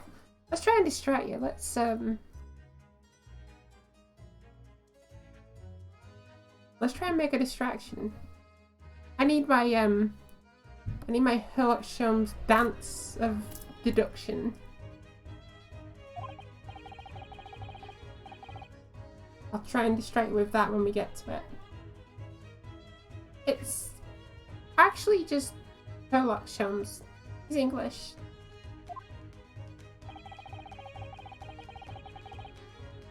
I've since found that he is a famous name in detection here in London.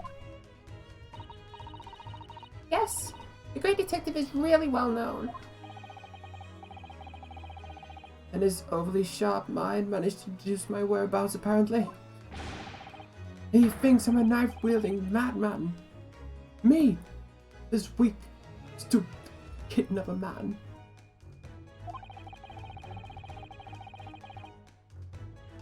I wonder what great deduction process led him to his conclusion this time. Do you mean to say that Mr. Sholmes' deduction was the only reason? The only reason the police arrested you? That'd be really most unreasonable. Well, the thing is, I was thrown into panic when the barge in the way in. Of course you were. That's only natural. I was terrified and trembling. And they kept throwing question after question at me in impossible English. English foreign film flummery. Well, we are in England. You can't really blame them for questioning you in English. Good point. But my mind went blank. I knew I had to answer, but I didn't know what to say. So I just kept repeating things like, yes I do, and I'm fine. So that's a reference. That's a reference to It's only 4 and 5.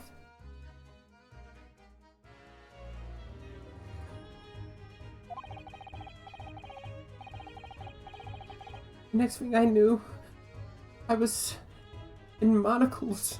Before I knew it, I was thrown in here. Oh dear. I'm afraid that's hardly surprising. I'm fine? He's not fine now.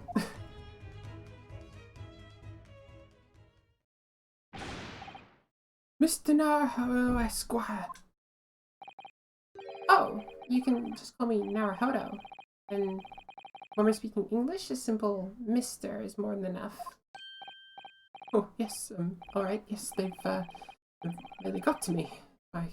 This country's poisoning my mind. But please, I beg you, defend me in court tomorrow. You can tell them what really happened. You'll do it, won't you? Well, Why? Why? Why is it so hard for you to say yes to me? Well, the thing is, I'm just a student like yourself, on a study tour. A student? I have defended a case in the Old Bailey, only one though, but at this moment in time, I really don't know I don't really know what I'm supposed to believe in. I'm confused about what justice in this country even means. Ooh.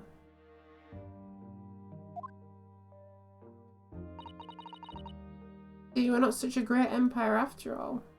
We're actually a mess. Mind you, I could have told you that. Oh. Naruhodo-san.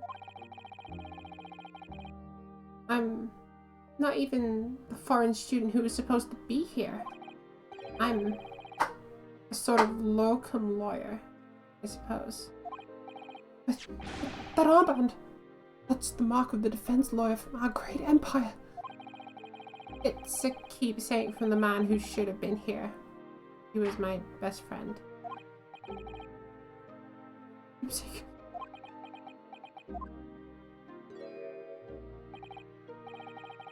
I know exactly what it's saying about me. Oh, what do you mean? The lawyers, all the British defense lawyers, they won't defend me. Goodness. Why do you say that? For the same reason you noticed before.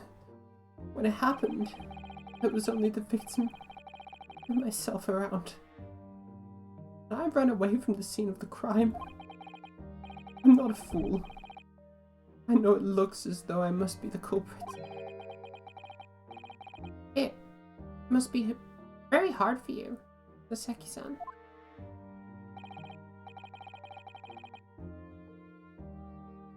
And anyway, I'm a student from overseas. I'm just a foreign nobody to them. Somebody not to be trusted. I heard them openly laughing about me, or in my earshot without any compunction at all. Any trial for this man would be a waste of time, he said. And of course the foreigner did it. They even had the gall to say the man doesn't understand half of what's being said anyway. That's awful. You're wrong. I've studied more English than half of the policemen out there on the streets. I've traveled halfway around the world to learn about this people's country and its great history. But no one here wants to listen to a man with a strange accent. They all hate me. So at the very least, I'd like to entrust my fate to someone who can listen to me. My native tongue. You could do it. Would you? When I look into your eyes, I can see it. I can see what you've been through. Seki-san. It's just that...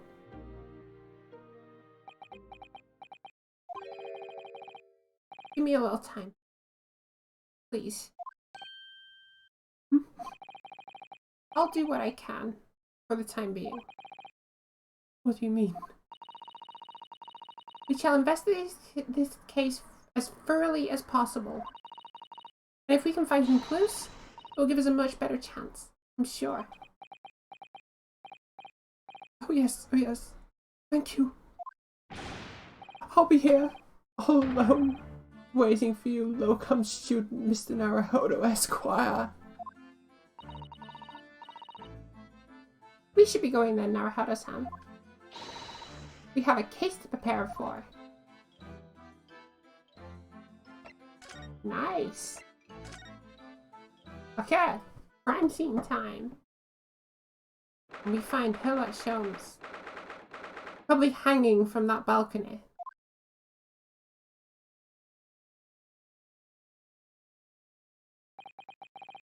So this is where it happened. Briar Road. Ah, look, Mr. Naruhodo.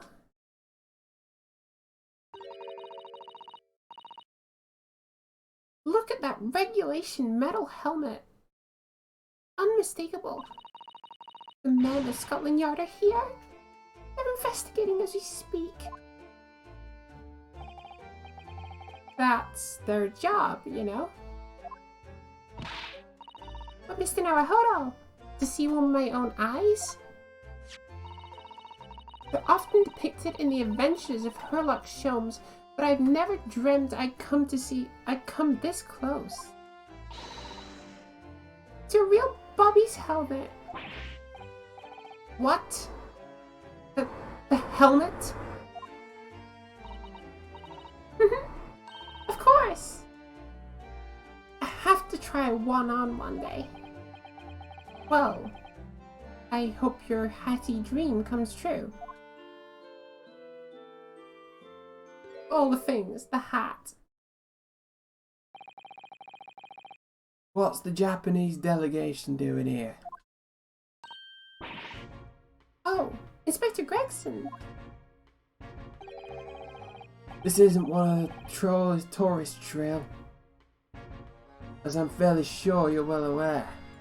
Of me and my girlfriend who's driving aboard this stream. This stream is really good distraction. I'm glad. I'm glad I can be a good distraction for you. If only it is until you reach a service station.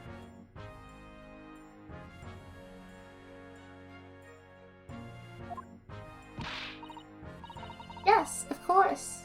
We're here to investigate. So you've So you've been to the holding cells then? What do you make of the criminal? He's not a criminal, as you put it, Inspector. He's a suspect. We'll see about that. You Japanese like to stick together, I suppose. Well, do what you will. Doesn't bother me. The bloke's in court tomorrow, whatever happens, and the verdict's a foregone conclusion. The stone cold air of rejection. Take heart. London at this time of year is full of stone cold air. That makes it worse somehow. Let's do some examining.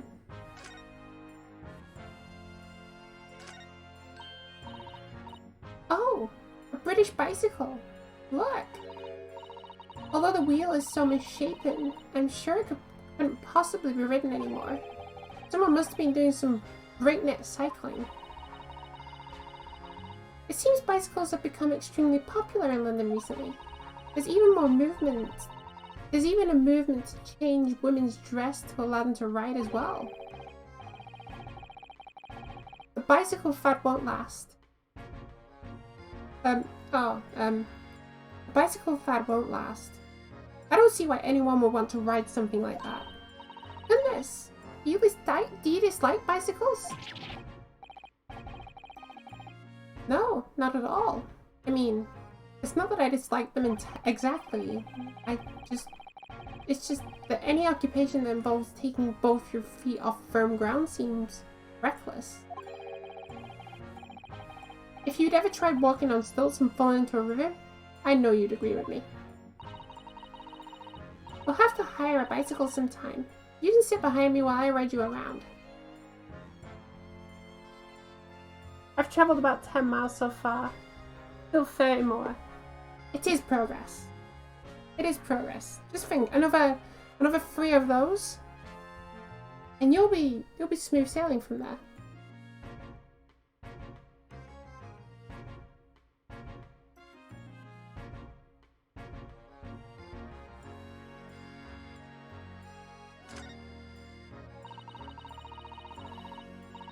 That's a rather typical old brick building, isn't it? I'm sure it has a long and interesting history. Well, time certainly seems to have taken its toll on the place. It's crooked and sagging all over. In fact, it looks in decidedly worse shape than the other houses around here. We must find some cheap lodgings ourselves as soon as possible. Yes, you're right. Cheap, but ideally with reasonably level floors.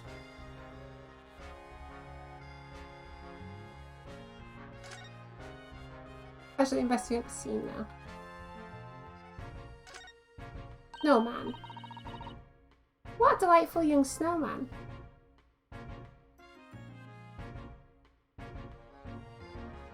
I'm putting words that don't really need to be there. Delightful young snowman. What a delightful snowman.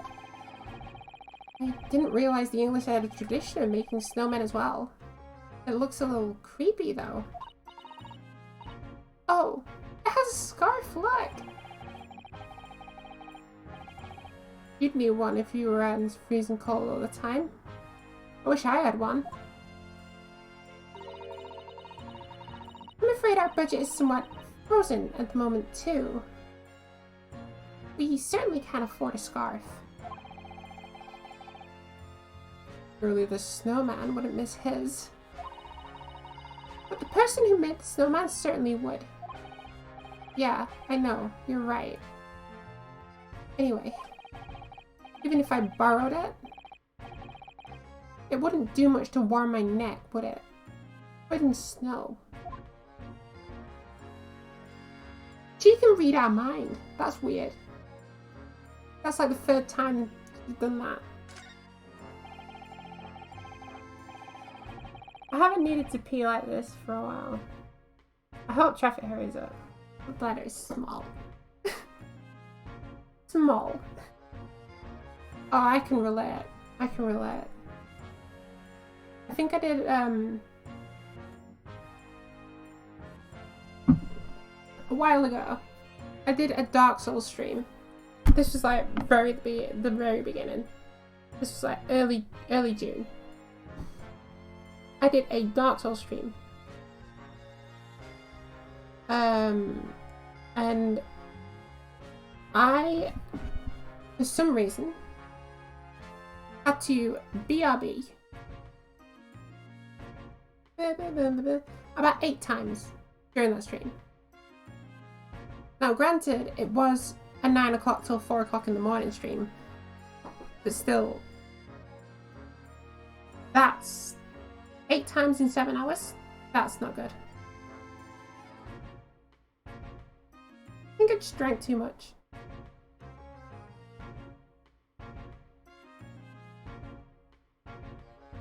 I can definitely relate though. Hopefully the traffic picks up for you now. And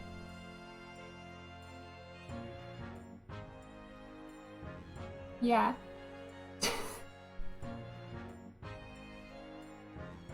That's one of the officers from Scotland Yard. The police are making sure the crime scene is undisturbed. I have a feeling that if we wander too close, we'll be clapped in irons. think perhaps you're being a little overcautious. How do I survive road trips?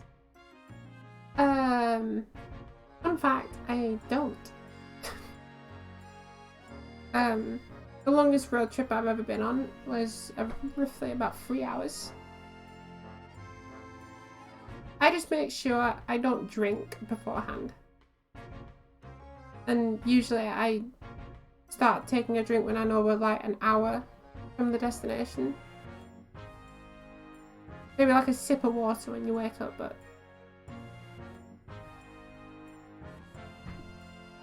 I just don't drink. It's just to be on the safe side.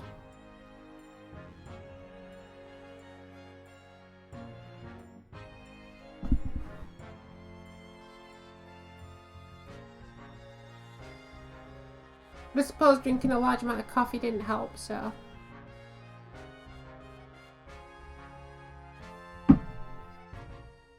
That was probably too, I will be fair, that was probably why. We've done nothing wrong. We have no cause for concern. Oh no. I'm not getting caught out again. Twice is enough. Twice I've found myself in handcuffs despite not knowing a thing about what was going on. Yeah, you've had some dreadful experiences. I'm sure that wide-eyed look of panic you're so prone to. I'm sure it's that wide-eyed look of panic you're so prone to. It does you no favors at all. Ugh.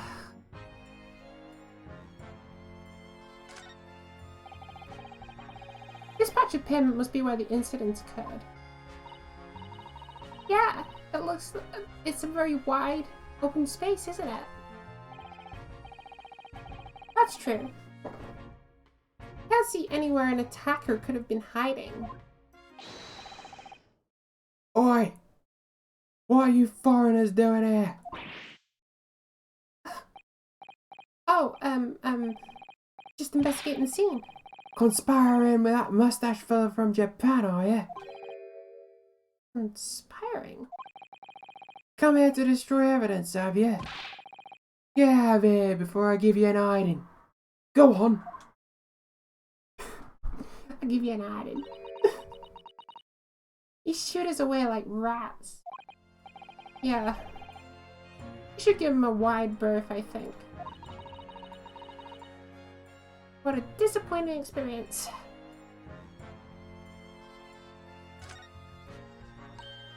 Oh! That's a Scotland Yard carriage! They use vehicles like this to rush to crime scenes and cart away the criminals. You're very well informed, aren't you?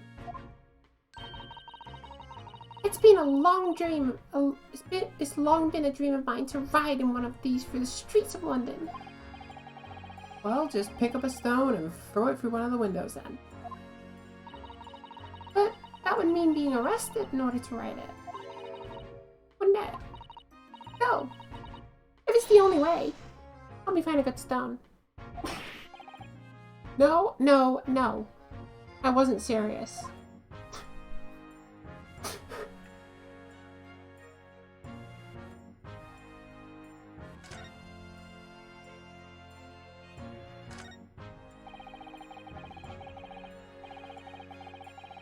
There are piles of snow and pavement here and there, but the road itself is covered in carriage tracks. It seems carriages often travel down Briar Road. It soon disperses all the snow. I slipped over when I was walking down the pavement earlier. Wow, she's immediately on board with that terrible plan. Yeah, what's the character that does that? Oh, it's Jodie from Watch Dogs. We're saying like, I need you to help me get arrested. That's such an amazing mission. It's just like you're driving towards a prison. It's like, I need a favor. I'm going to get arrested. I need you to help me inside. And he's just like, that is an awful, awful plan. I love it. There's also a scene from American Dad that does the same thing, I think. It's an absolutely terrible plan. It's despicable you even suggested it.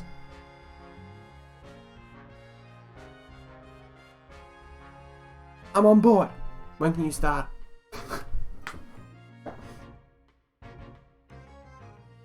I love things that do that. They just like come completely out of the left wing with ridiculous plans.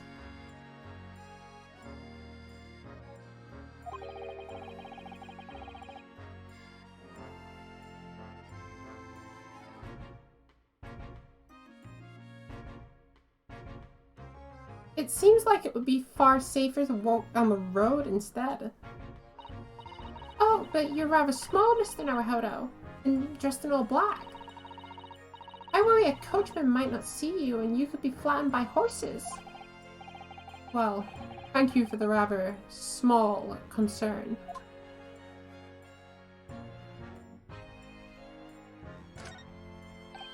Oh, look at the windows of the building here. Are you sure they're windows? Yeah, but they're all filled in with bricks. Oh, you're right. I wonder why. Perhaps an empty property where no one lives at the moment. There's smoke coming from the chimneys though. Oh dear. Everything still feels very foreign. So much we have to learn about this place. Yeah, that is actually common in Britain. There's lots of buildings like that. So that's one thing this game has actually got spot on.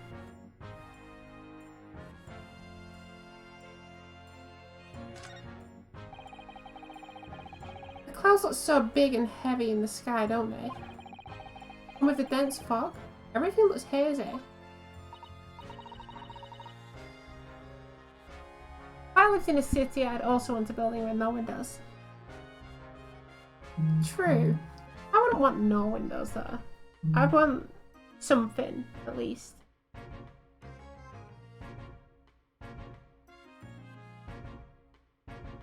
I mean, I don't like overhead windows. But if I could just have like one window, a one-windowed place, I could like put like blinds up or some curtains up or something. I'd be very suited with that. I don't want bricked up windows. That feels very claustrophobic. Well, it's known as the foggy London town. I can just make out some of the spire through the fog. It looks like it's still being built though. Aha! Yes! That must be the Crystal Tower, being built for the great exhibition that's about to open in 6 months' time. Apparently it's going to be very striking, blazed on all sides and the symbolic centerpiece of the exhibition. It's to be the largest exposition in history. Is it? I can't even begin to imagine. Yeah.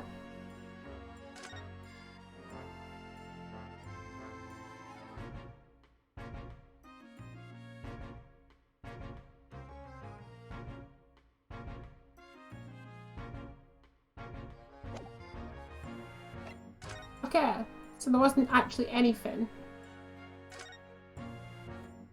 So we'll talk to this guy.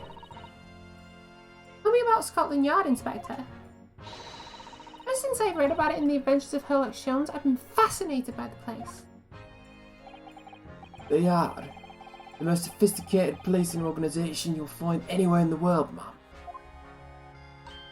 Oh, you know I've always dreamt of wearing a real Bobby's helmet. It does make them look the part. Seeing that policeman there with his helmet on. You certainly get a sense this is a man who will take no nonsense in his duty of protecting the city. Oh yes, doesn't he look wonderful? I mean, wonderful is... Being a London Bobby is hard going, I can tell you. Oh, really?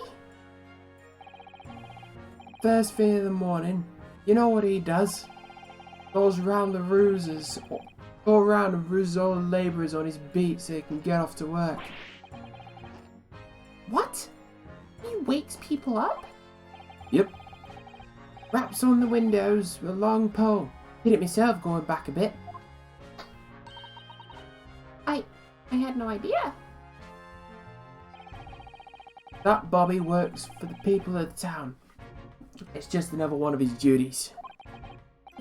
After that, he starts tirelessly patrolling the streets all day long. He has to cover 20 miles a day. That's regulation distance. I can't really imagine how far that is, but it sounds like a long way.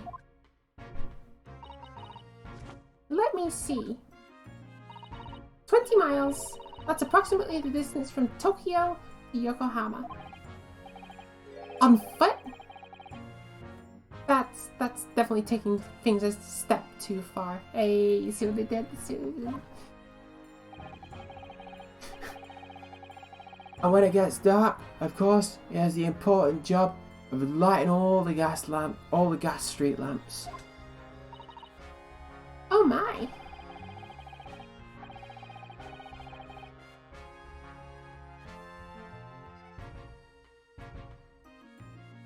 Do they use miles there?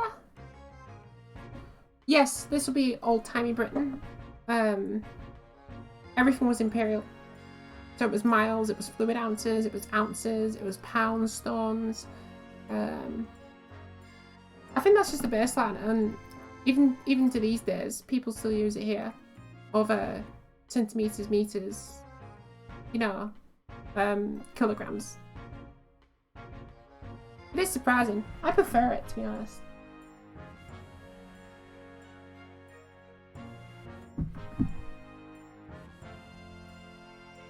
And I suppose in between all of those duties, Bobbies are expected to investigate cases as well? And chase after criminals trying to obey the law? I'm not sure you could call it in between exactly. More alongside, but yes.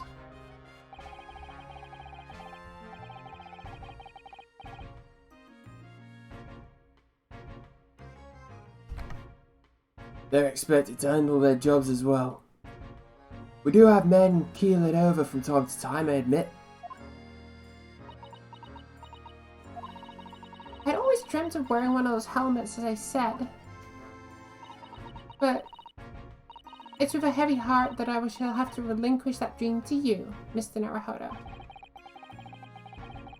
Your heavy heart will be my heavy head if you do.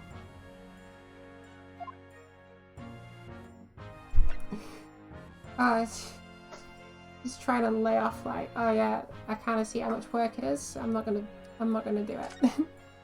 That's not the case.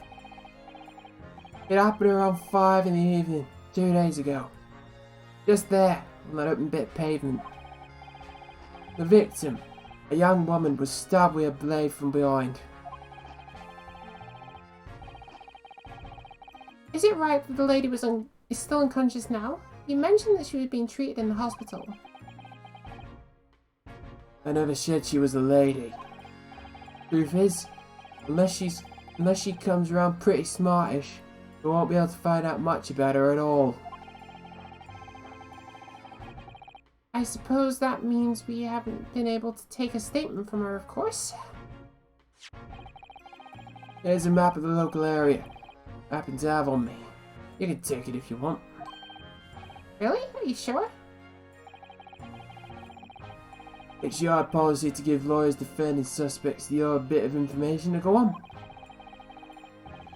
I haven't actually accepted the job yet, but still. Thank you, Inspector. We gratefully accept. Ah, yes, our first bit of evidence. Anyway, as far as we know, There was no one else on the scene other than the victim and your fellow countrymen.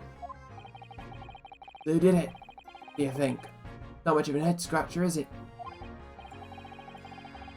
Well, I know Mr. Natsumi is also claiming to not have seen anyone else around. What? But just because he didn't see anyone else doesn't mean that we can't be sure nobody else was present. I'm sorry to have to tell you, but we most certainly can be sure.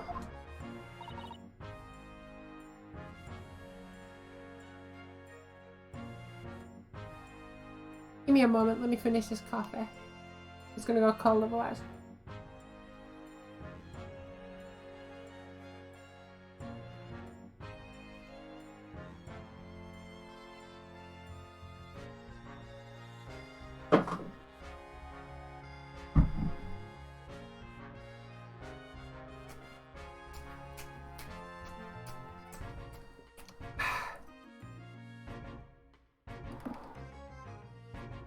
That's some strong coffee.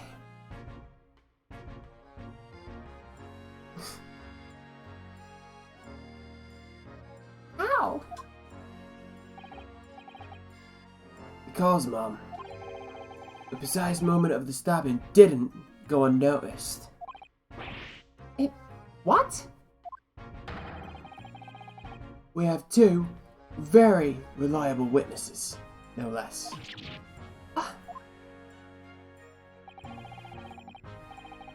It was a typical foggy London day, and your client obviously didn't see him. They're witnesses now?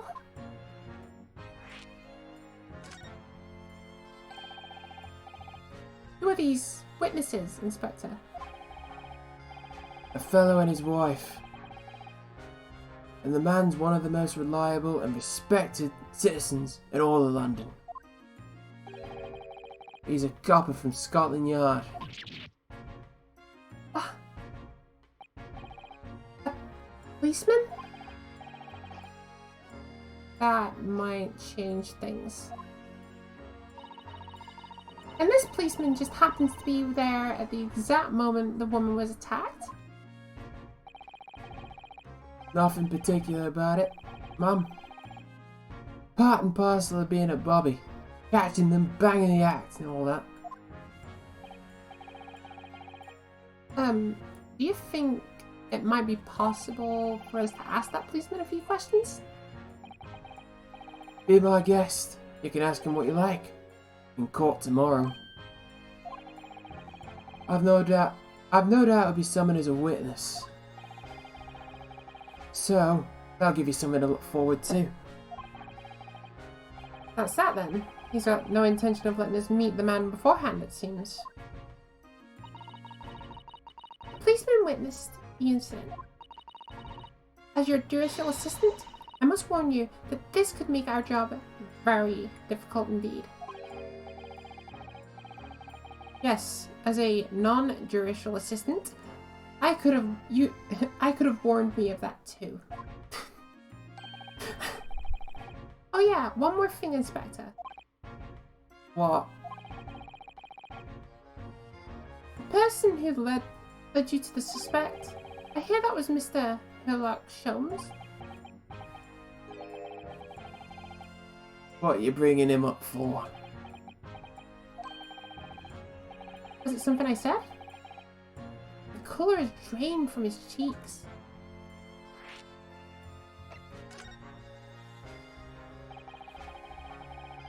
That twitchy Japanese bloke goes on trial tomorrow. Are you going to defend him or not? Well, Makes no difference to me, but I will just say this. No London lawyer worth his salt would touch this case with a barge pole. because the prosecution is being handled by the Reaper of the Bailey, you mean? There's no way to save a man now. It's a waste of time trying. It's all a bit strange though. Sorry? The Reaper. He hadn't appeared in court once for a good few years now. Yes, we did hear something to that effect. The only people he usually bothers with are the real scum. The master criminals. The violent ones. Master criminals? The violent ones? That's right. Oh, and That's right. He handpicks his victims. Only deals to those guaranteed to go to the gallows for their sins. but Mr. Natsume wouldn't hang for what he's been accused of, surely. That's just my point, Sunshine. Yes, the young woman was stabbed, but it didn't kill her. Couldn't even say the intent was there. So, this isn't the sort of case I'd be expecting the Reaper to want to sink his teeth into, for want of a better phrase. Well, it's not exactly a minor infraction, is it? No, there's got to be more to it. Some reason he's taken an interest. Really? What sort of reason, Inspector? You think I can tell you what's going on inside this head of the Lord of Darkness? You're gonna have to ask him yourself at tomorrow's trial. Are we really gonna have to face the Reaper again? Lord of Darkness, as he put it? I told you, Dracula.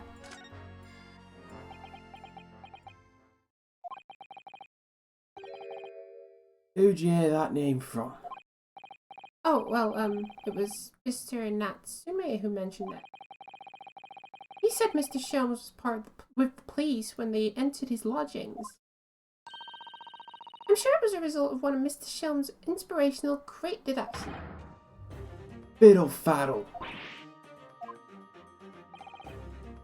The man's an amateur, and I'm getting sick and tired of him showing his mug everywhere. I don't know where he gets his information from, but he turns up at the scene of the crime, wanders around spouting incomprehensible rubbish, and before you know it, he claims to have solved the case.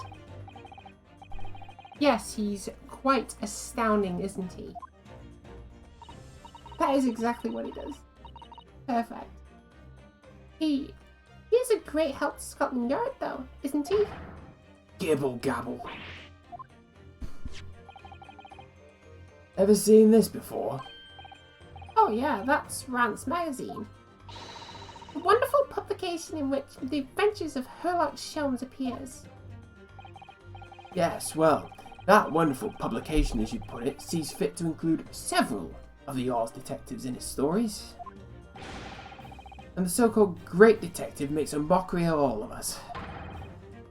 If you ask anyone in the yard, it's a misadventure to be included in any of Herlock Sholmes' tale at all. Well, I suppose there's an element of that. We work our socks off, every one of us. Only to be filmed by the public thanks to some obnoxious detective. The man's as dangerous as us at Scotland Yard as he is to all our criminals. That can't really be true, can it, Inspector? Clearly, the Great Detective and the police have a complex relationship.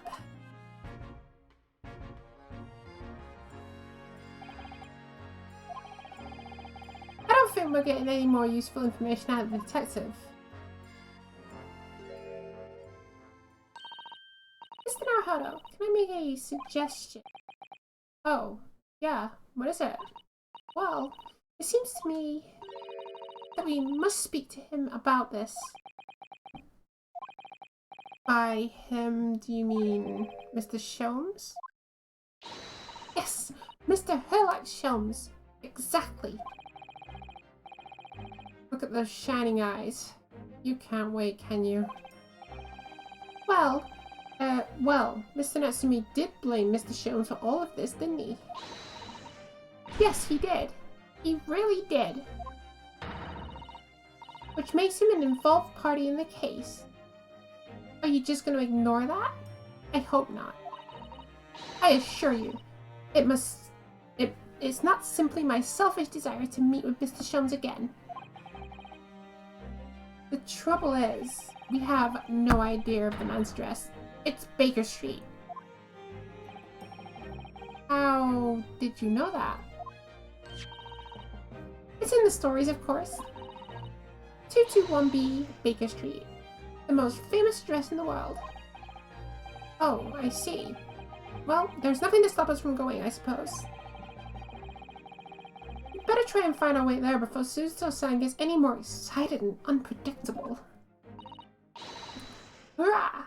I'll summon the carriage. So we have a reunion already.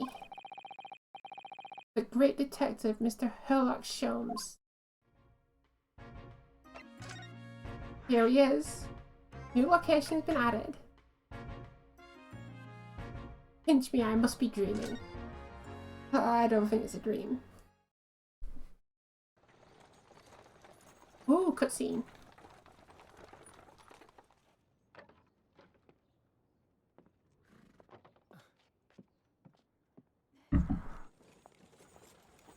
Thank you very much. It's just up there overlooking the street. Good day. Thanks again.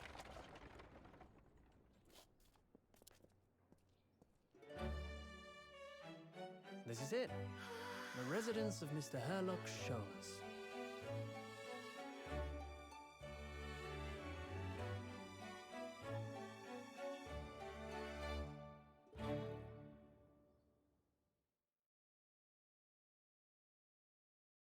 This is really bad. I can't move my legs from a cross position. My blood is constantly hurting.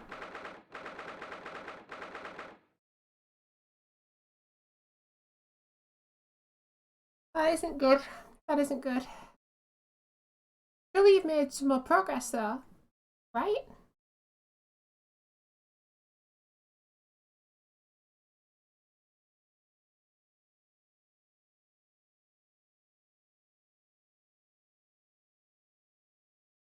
It's 8 miles an hour, not 5 now. It's not much of a difference. Look, those 3 miles you're making will speed you up. It will speed it up. Trust me. You'll reach those services in no time.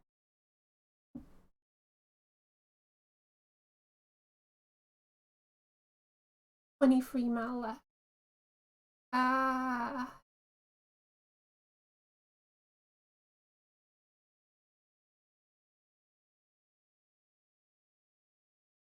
Okay, so it's an estimated 3 hours, but you may go faster than 8. You may reach 10, maybe even 20 at some point. By the time you're reaching 20, you're almost going 30. Therefore, you might make it in the next 45 minutes. It's all the unpredictable traffic.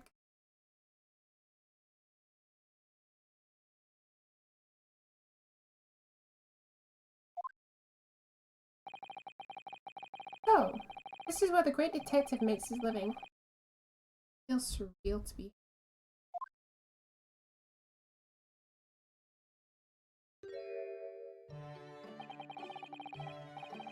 Is it as described in the stories, Miss Suzuto? Suzuto? Many famous cases have been solved here in this very room.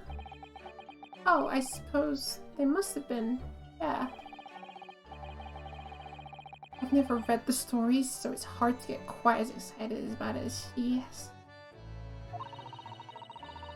The detective chases the villains relentlessly as he disappears into the fog down into the unlit London street.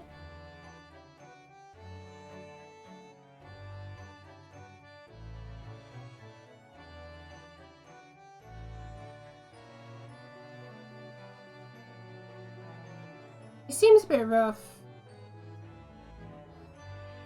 I'm not sure how you could have even possibly accounted for it though. There's nothing you can do.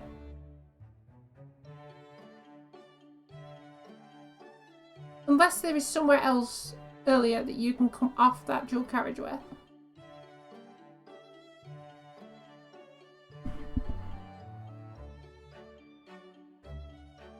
Exactly, you'll be okay. You'll find a way.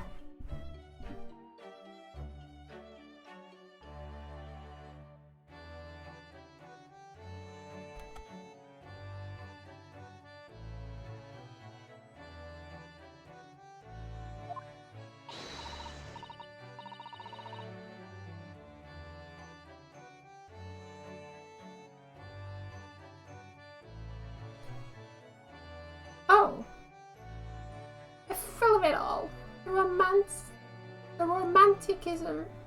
You feel your heart thumping in your chest, aren't you, Mr. Naruhodo? Oh, I suppose, yeah, I can. So, if you don't mind, I'll just stand here and soak up the atmosphere for a little while longer. Please, don't mind me. Ah. He's obsessed.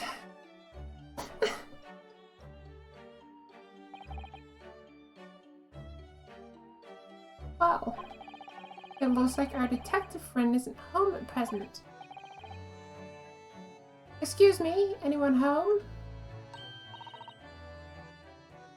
I mean, now that I think about it, I'm probably not alone here, but most of the people also really need to pay in this traffic jam.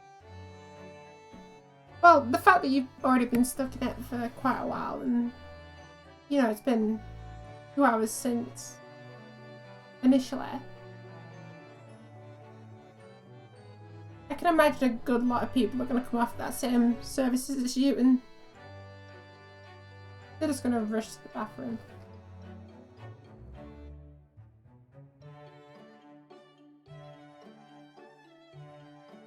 Oh, do we have a visitor? Ah yes, anime girl. Hello, is this a big new case for Mr. Sholmes? Hello? Wait, aren't you? Oh, how rude of me. I'll go make some tea at once. That place you plan on stopping at is probably going to get a lot of business today. I think after them being stuck, I don't think any of the services regarding food and drink are actually getting any business. Everyone's gonna be like, okay, we need to kind of avoid going anywhere near food and drink until we've done here. I really don't want to go back on that dual carriageway.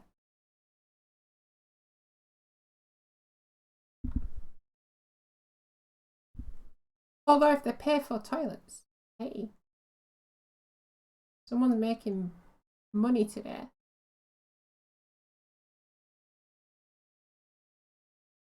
Also, if there's a bookstore, people might go in there and buy a book. You know, considering that nothing's moving. If there's a queue and I manage to stand, I'll legitimately just sprint. Ah! Well, you are a Neko, of course. So, it's quite understandable.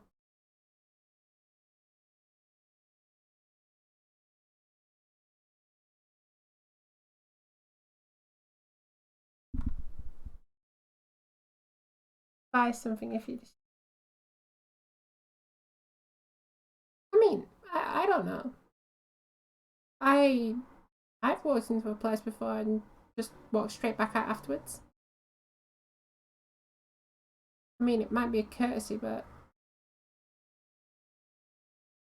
might just be a thing in the US. Yeah, I feel like if I ever turn up in the US, I would probably be I'd probably be put in a prison cell instantly for just harming US culture. My uncivilized Britishness.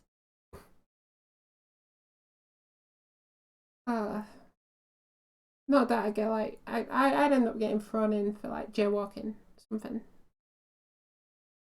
That's something we do here and we're not really supposed to, but everyone just does it anyway. Because there's no laws against it.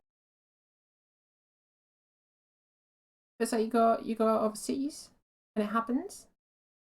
Hey, you've got a problem on your hands. You silly devil. Miss Suzuta. Ah, wrong voice. Miss Suzuta, did you see the girl who was just here? Same here, to be honest. There are laws, but people do it constantly.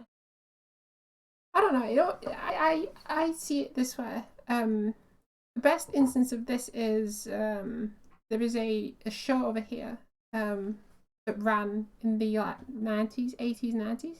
It was called Only Fools and Horses, and there was an episode where the granddad thought like, oh yeah, they went to like it was Spain. They went to like Spain, and the granddad was like, oh, they're gonna do me for things that I did like in the past, like, you know, like the police are after him and stuff, and like running away.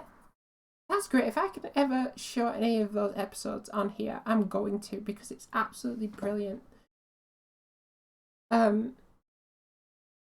But there's this like entire thing. It's like 45 minutes of just like what's happening. It's like I don't know. It's like you know, complete mess, and he's like really scared and things. And then it's like right at the end, it's just like, oh yeah, but he was arrested for jaywalking. And it wasn't all the other stuff. I feel like that is exactly what it's going to be to me. It's like, oh yeah, I could have done like crimes against the city and things. It's like, nah, you just walked through a road you really shouldn't have.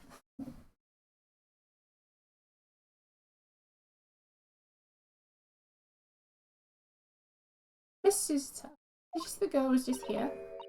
Oh yes. Isn't it truly extraordinary?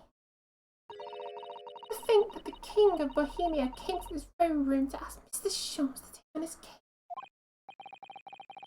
The King of Bavaria? King Wilhelm Grossdreck Sigmund of von Ormstein, of course. I can't say Stein without being in German. Wilhelm Grossdreck Sigmund von Ormstein. Still butchered the name. Sorry, I'm drawing a blank. Forget the adventures of Herlock Sholmes for a moment and look over there. The tea is brewed, and I have a freshly baked cake for you. Well, it's you. I'm not sure about Sigismund.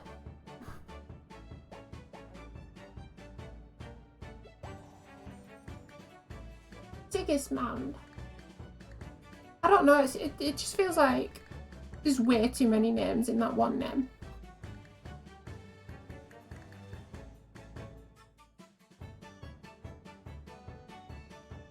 Sigismund. I knew it. Suzuta recognizes her too.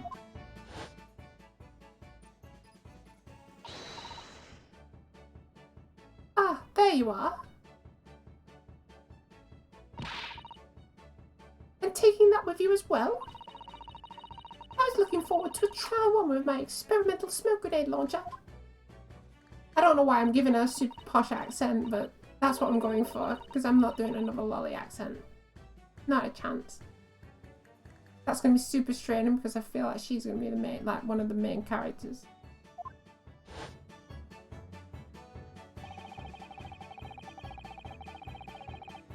It's the girl who turned up at the end of Mr. McGilda's trial in the defense antechambers. I've never met a lawyer from the Far East before.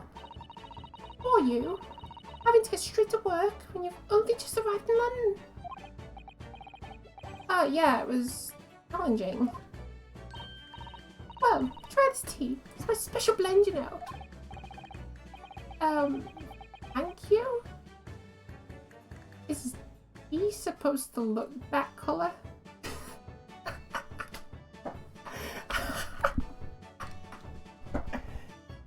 Oh, right. That is actually brilliant. Because Because we tend to have the milky tea.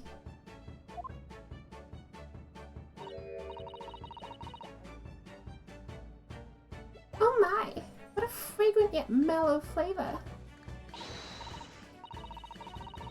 Hooray! It's a winner. I tried blending different leaves designed to alleviate fatigue, you see. You must be exhausted after your very long voyage here. And you have another English trial tomorrow. Oh, and you're to defend the Japanese man. I do wish you lots and lots of luck.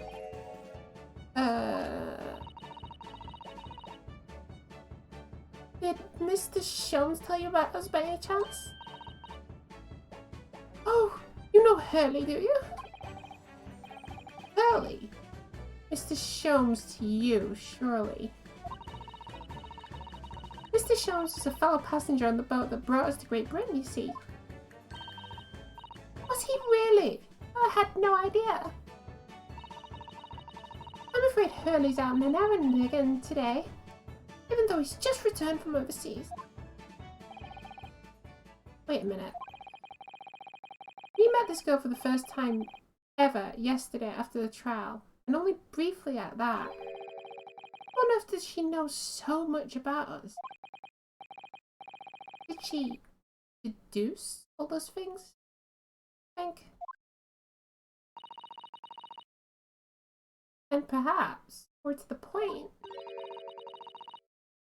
why is she here in Mr. Shelm's suite? Oh, silly me. I've forgotten to introduce myself, haven't I?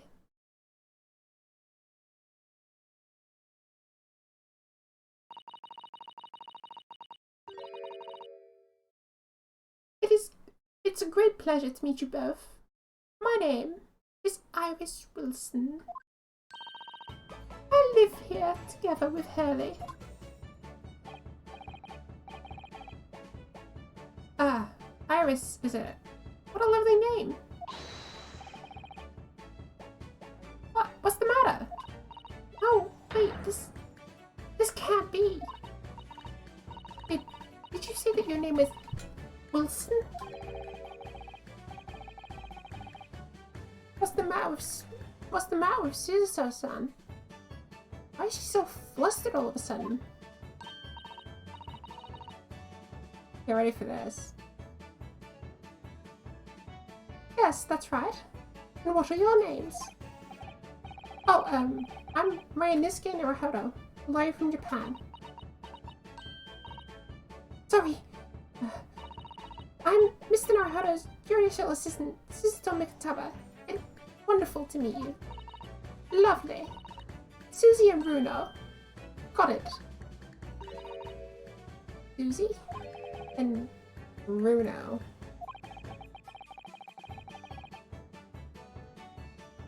There's more to this girl than meets the eye. And I have so many questions for her. I don't know where to start. Yes! And so do I! Wrong voice. And so did I.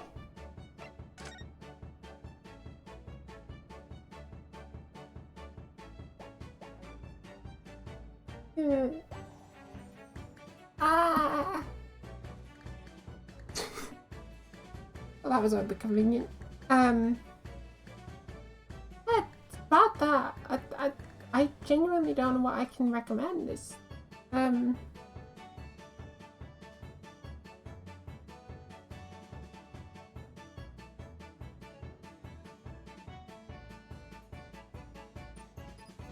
move your leg.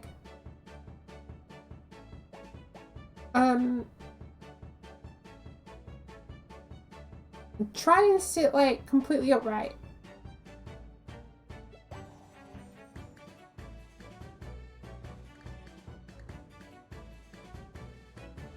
As well.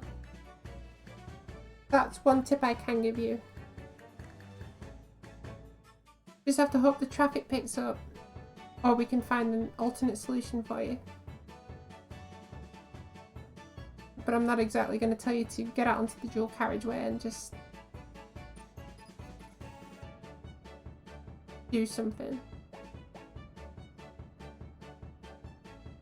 I don't think everybody else would appreciate that.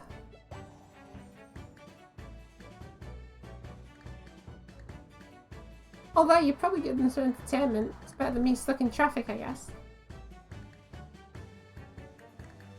I could try staying perfectly upright and still and keep my legs crossed. There you go. There's an idea.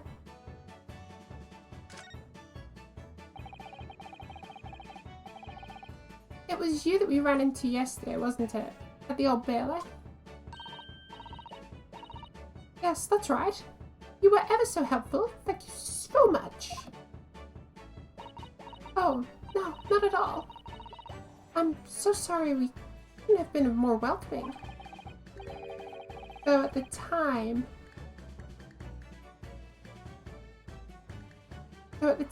we did have a rather large gun pointed at us.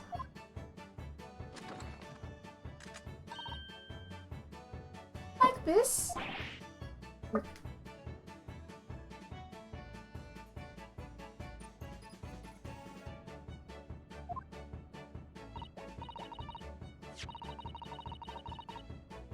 Ah, thinking back now, you left with Miss Lestrade in tow, didn't you? Oh yeah, that awkward witness, Gina Lestrade. Oh, Ginny? Yes, she's a professional pickpocket. So we found out.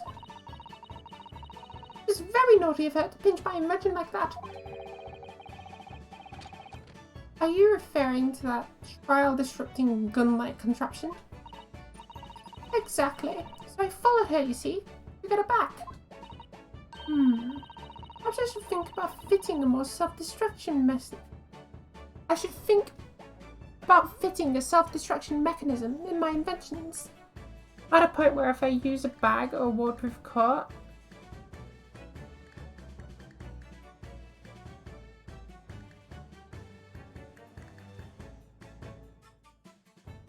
I mean, you said traffic's moving at a very slow pace. Surely no one would bother if you literally jumped out for 30 seconds to go into your boot. I know it's a dual carriageway, but who's going to bother at that? Because it will actually give them a bit of movement.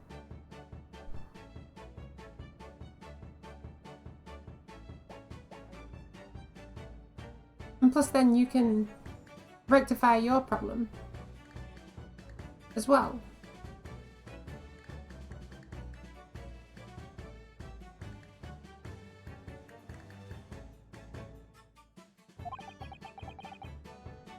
This girl's dangerous.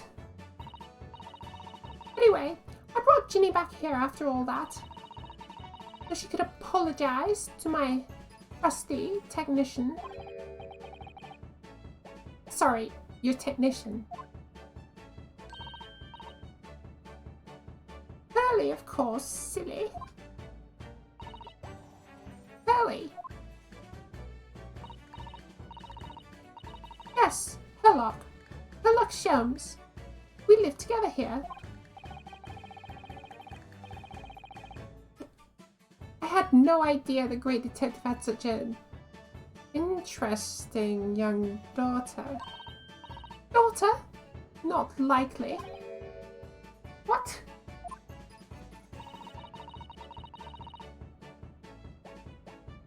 Oh dear.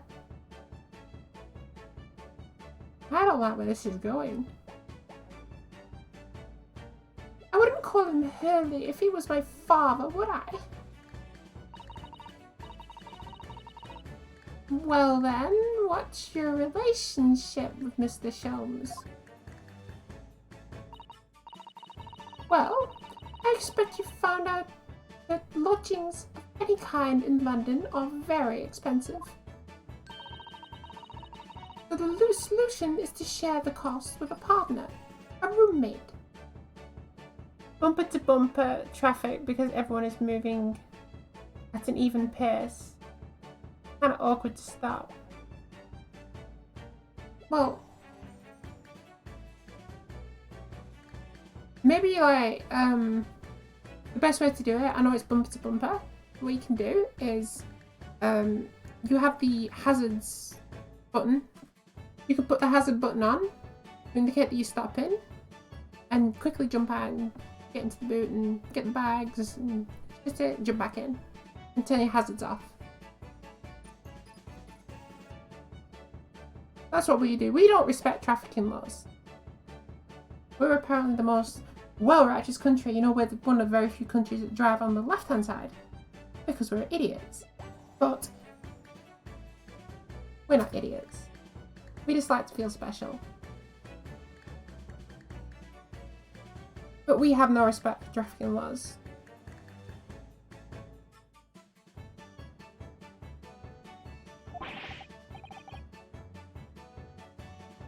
Your roommate.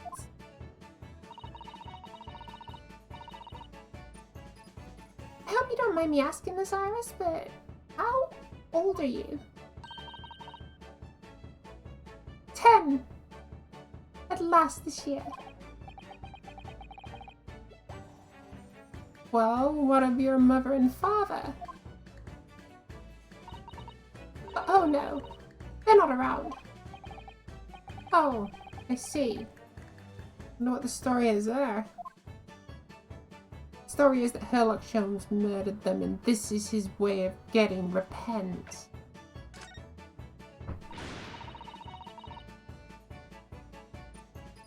That would not be surprising in this game.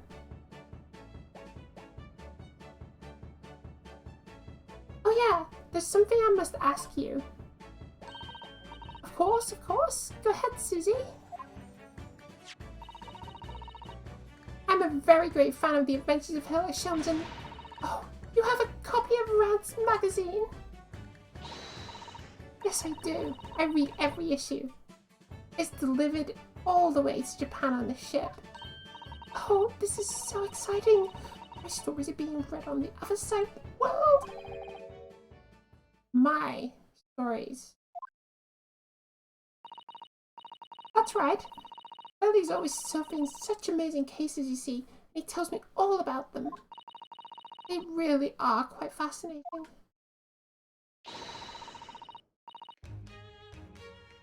It would be such a shame if I was the only one who ever heard them, don't you think? Goodness! Last night, he was telling me all about this new case he solved on a steamship travelling from a faraway island. Get ready for this. This is going to be so far from the truth. So, I was just in the middle of typing up the manuscript for the next issue before you came. So you're the author. Yes. I'll let you in on a secret if you like. I'm going to call this latest adventure The Speckled Band. The Speckled Band. That's certainly very familiar. Of course, I always change one or two details in the story, here and there. This time, I had the idea of making a venomous snake be the cause of all the trouble. Oh, that was Mr. Sholmes' first thought as well. Yes, but of course I know that a snake might not be a credible fit for the facts of the case exactly, but its story. Some poetic license is justified. Make it more thrilling, don't you think?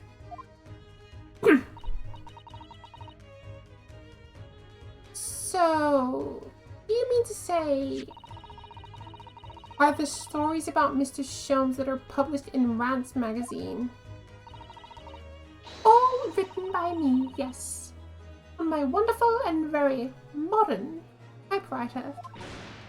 But all the stories I've ever read are written by a doctor of medicine, Dr. John H. Wilson. Visitor's getting more and more worked up. Ah, yes, that's me. I mean, my name really is Wilson. But what about the doctor of medicine part? That's all true too. I'm a doctor of medicine. You're 10. You're not a doctor of medicine. No. The game is self-aware. The game is self-aware. No, at 10 years old. At 10 years old.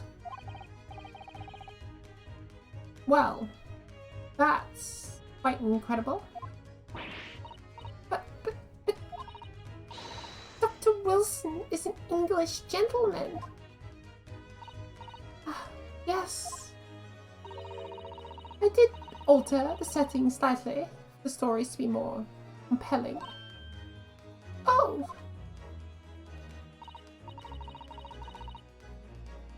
Well, it sounds a little strange, doesn't it? A great detective with a 10-year-old girl in tow. I suppose it does, yes. Poor Suzuto-san. Looks like her whole world is falling apart.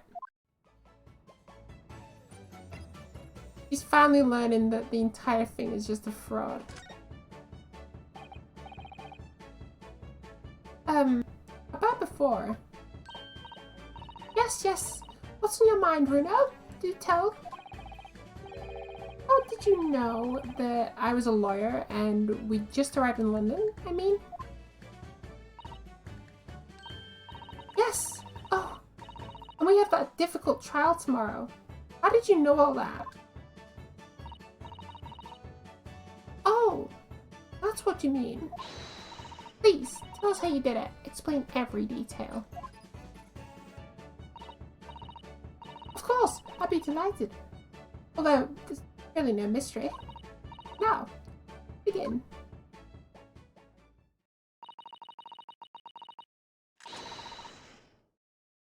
Okay.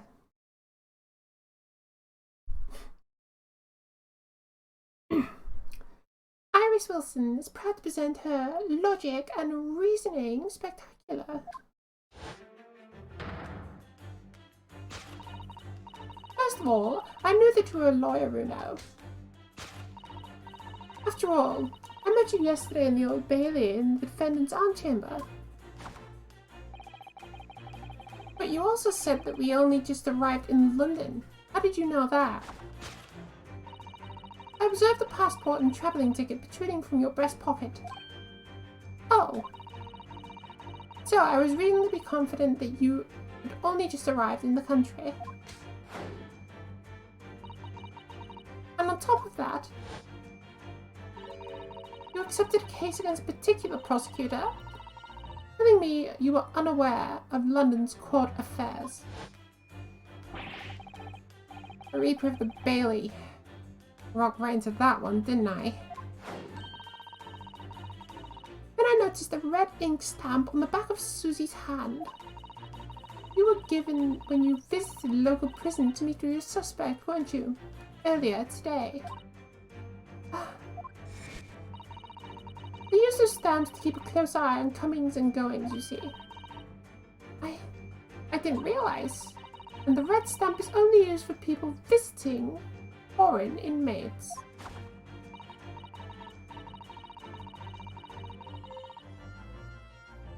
That felt horribly. Try moving. Okay, that's not a good call. It's not a good call. Felt horrible. Just try moving to uncomfortable style. I almost exploded.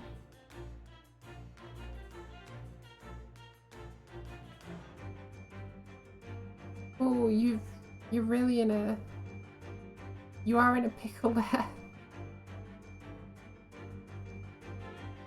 You say you're traveling with your girlfriend? Is there any way she could acquire anything for you? I could help you get out of this particular problem?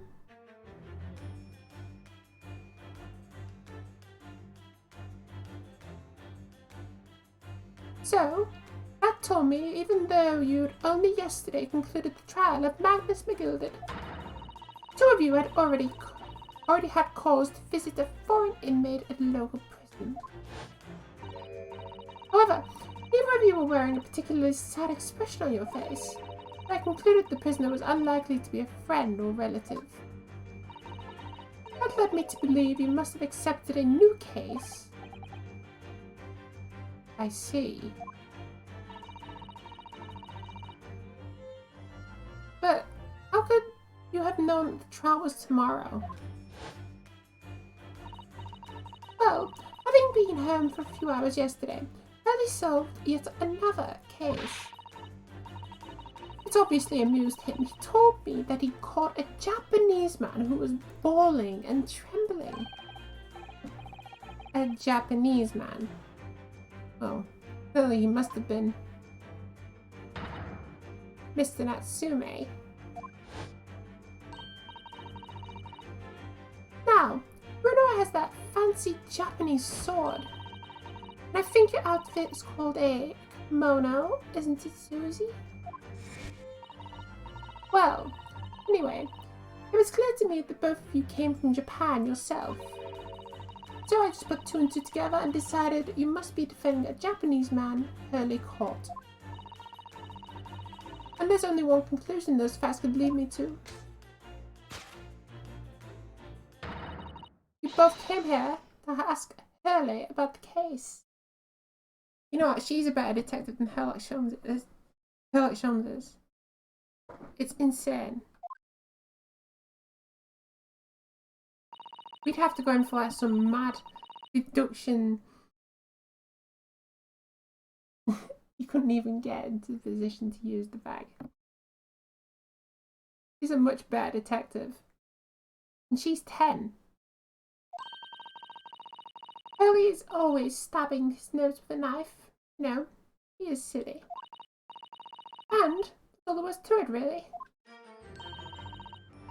Thank you for listening. I'm Iris Wilson, and that was one of my greatest productions. I'm sure you'll find a way. You'll find a way to you'll find a way to do this.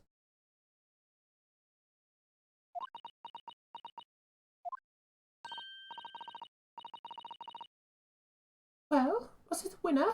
Were my deductions correct?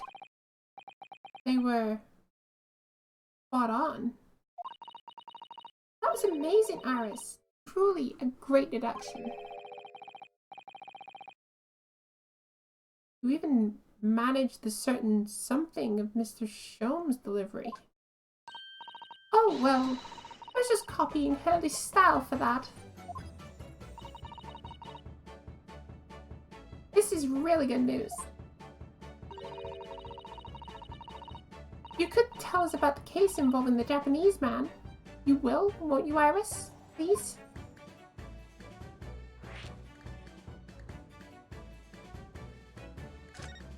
I'll keep going. I'll at least get to a point where I'm moving about. So yesterday, Mr. Sholmes apprehended a Japanese man, you were saying? Yes. Hurley had just arrived back in London after a sea voyage. But the police were waiting for him at the railway station to take him directly to the crime scene. Ah. The great detective is a popular man, it seems. Apparently, a woman was stabbed on the quiet street somewhere in town. There were witnesses who had seen a short, shifty-looking, stooped man running away from the scene. A short, shifty-looking, stooped man. Mr. Natsume beyond any doubt. Soseki said that he didn't see anyone else on the street at all. It seems there were witnesses after all. Hurley used his great deductive powers to determine the man's address. 18 miles. Ah, see, you're making it. You're making it there.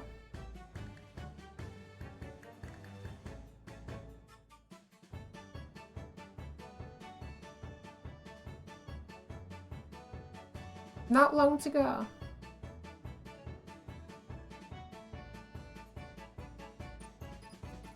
It was a lodging room very nearby.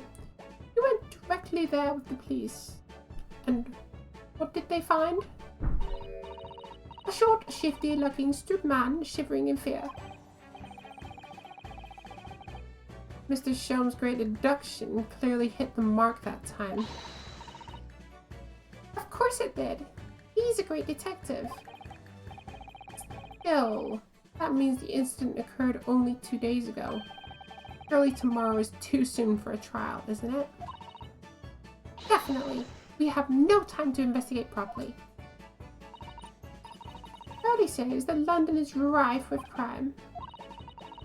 Scotland Yard is doing its best, but they can't stay on top of it, apparently. Oh dear. I didn't realize the situation was so dire. That's why they can't afford to spend too much time investigating cases and trying criminals in court. Staff and money are both short. Crimes are usually pinned on the first suspicious person. That's terrible. I suppose the harsh reality of the workings of the world's greatest justice system. I suppose it is. In that case, I don't have much hope for Soseki.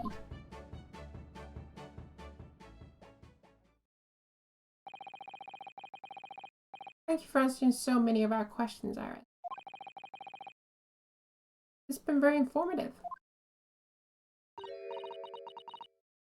Oh, you're most welcome. That's so much fun. Do you happen to know where Mr. Sholmes is at the moment? As you guessed, we'd like to ask him some questions about this case as well. Ah, well.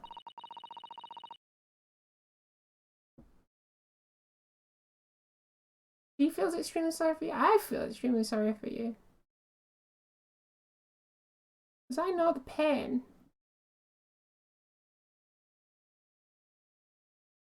That you've got right there. There's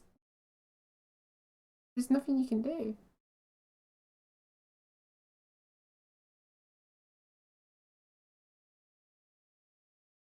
There's gotta be something. There's gotta be something you can do.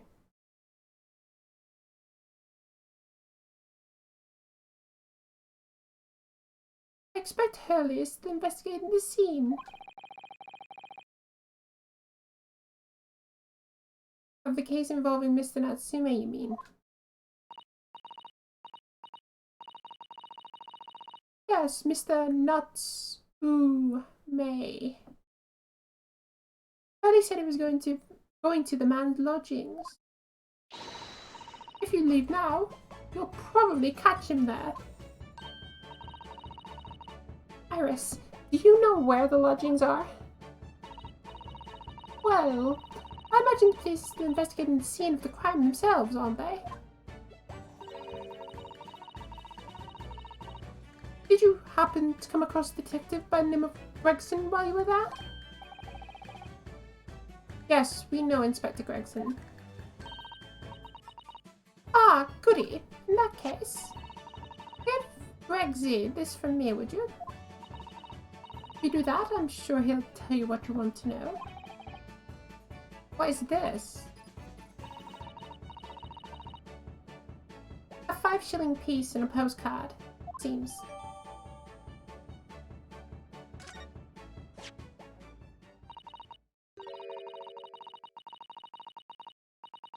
It reads, tell the gentleman in black what he wants to know.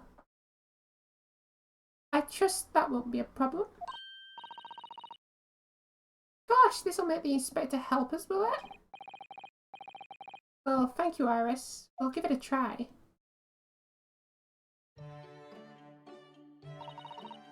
Is that not blackmail? It's not blackmail, is it? It's, what's the word? It's, I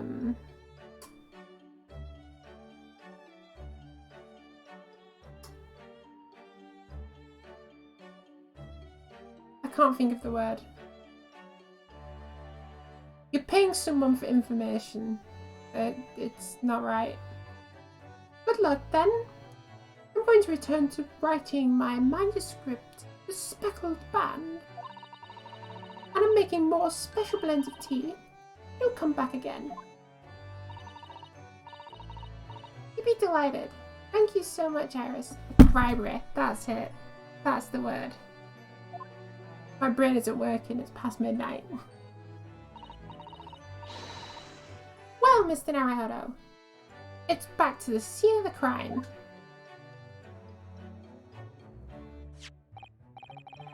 So, somewhat dubious that they would exert any influence over the men of Scotland Yard at all, we headed back to the scene with Iris' curious note and one of the world's heaviest silver coins in hand.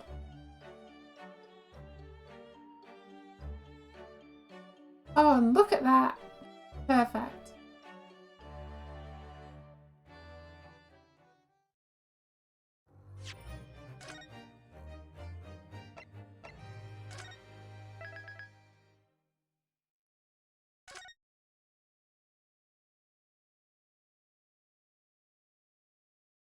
What perfect timing. Only 6 minutes over.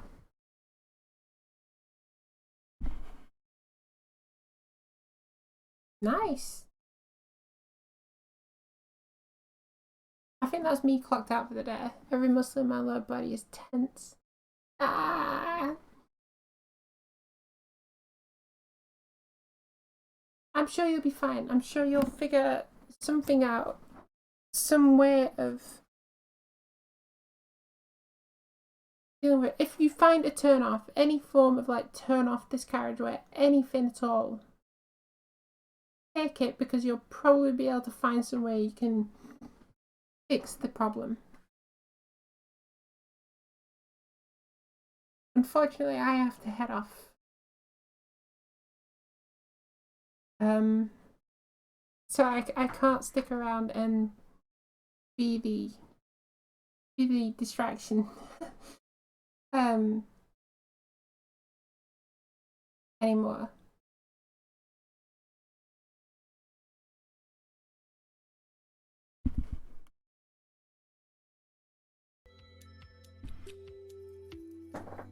But I know you'll find a way. You're the friendly Neko. The friendly Neko. You'll find a way. It's very entertaining. I did try. I think I've strained my voice actually with it. I've got 2 days to recover that. So it's fine.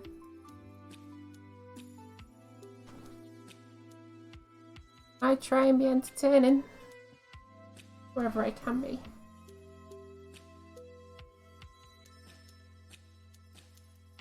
So I'm gonna head off now. Or I do. I have one thing to do.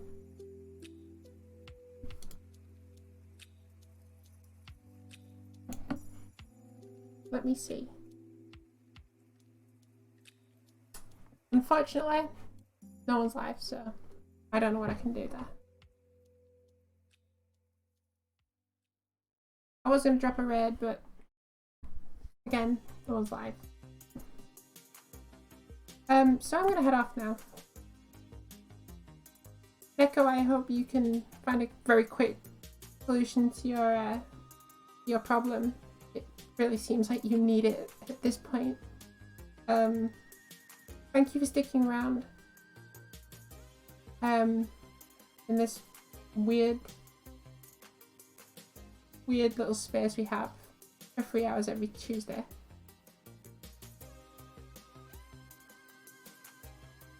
You are in our thoughts, and I wish pleasant dreams. I wish wonderful evenings and very pleasant nights until I see you again.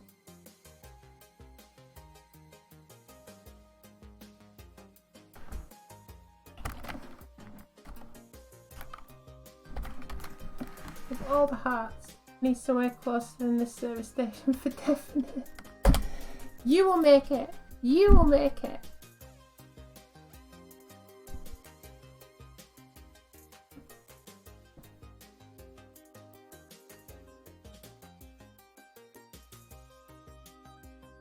You will make it. You will be fine. And with that, you leave. I wish you a wonderful night and pleasant dreams. Bye now.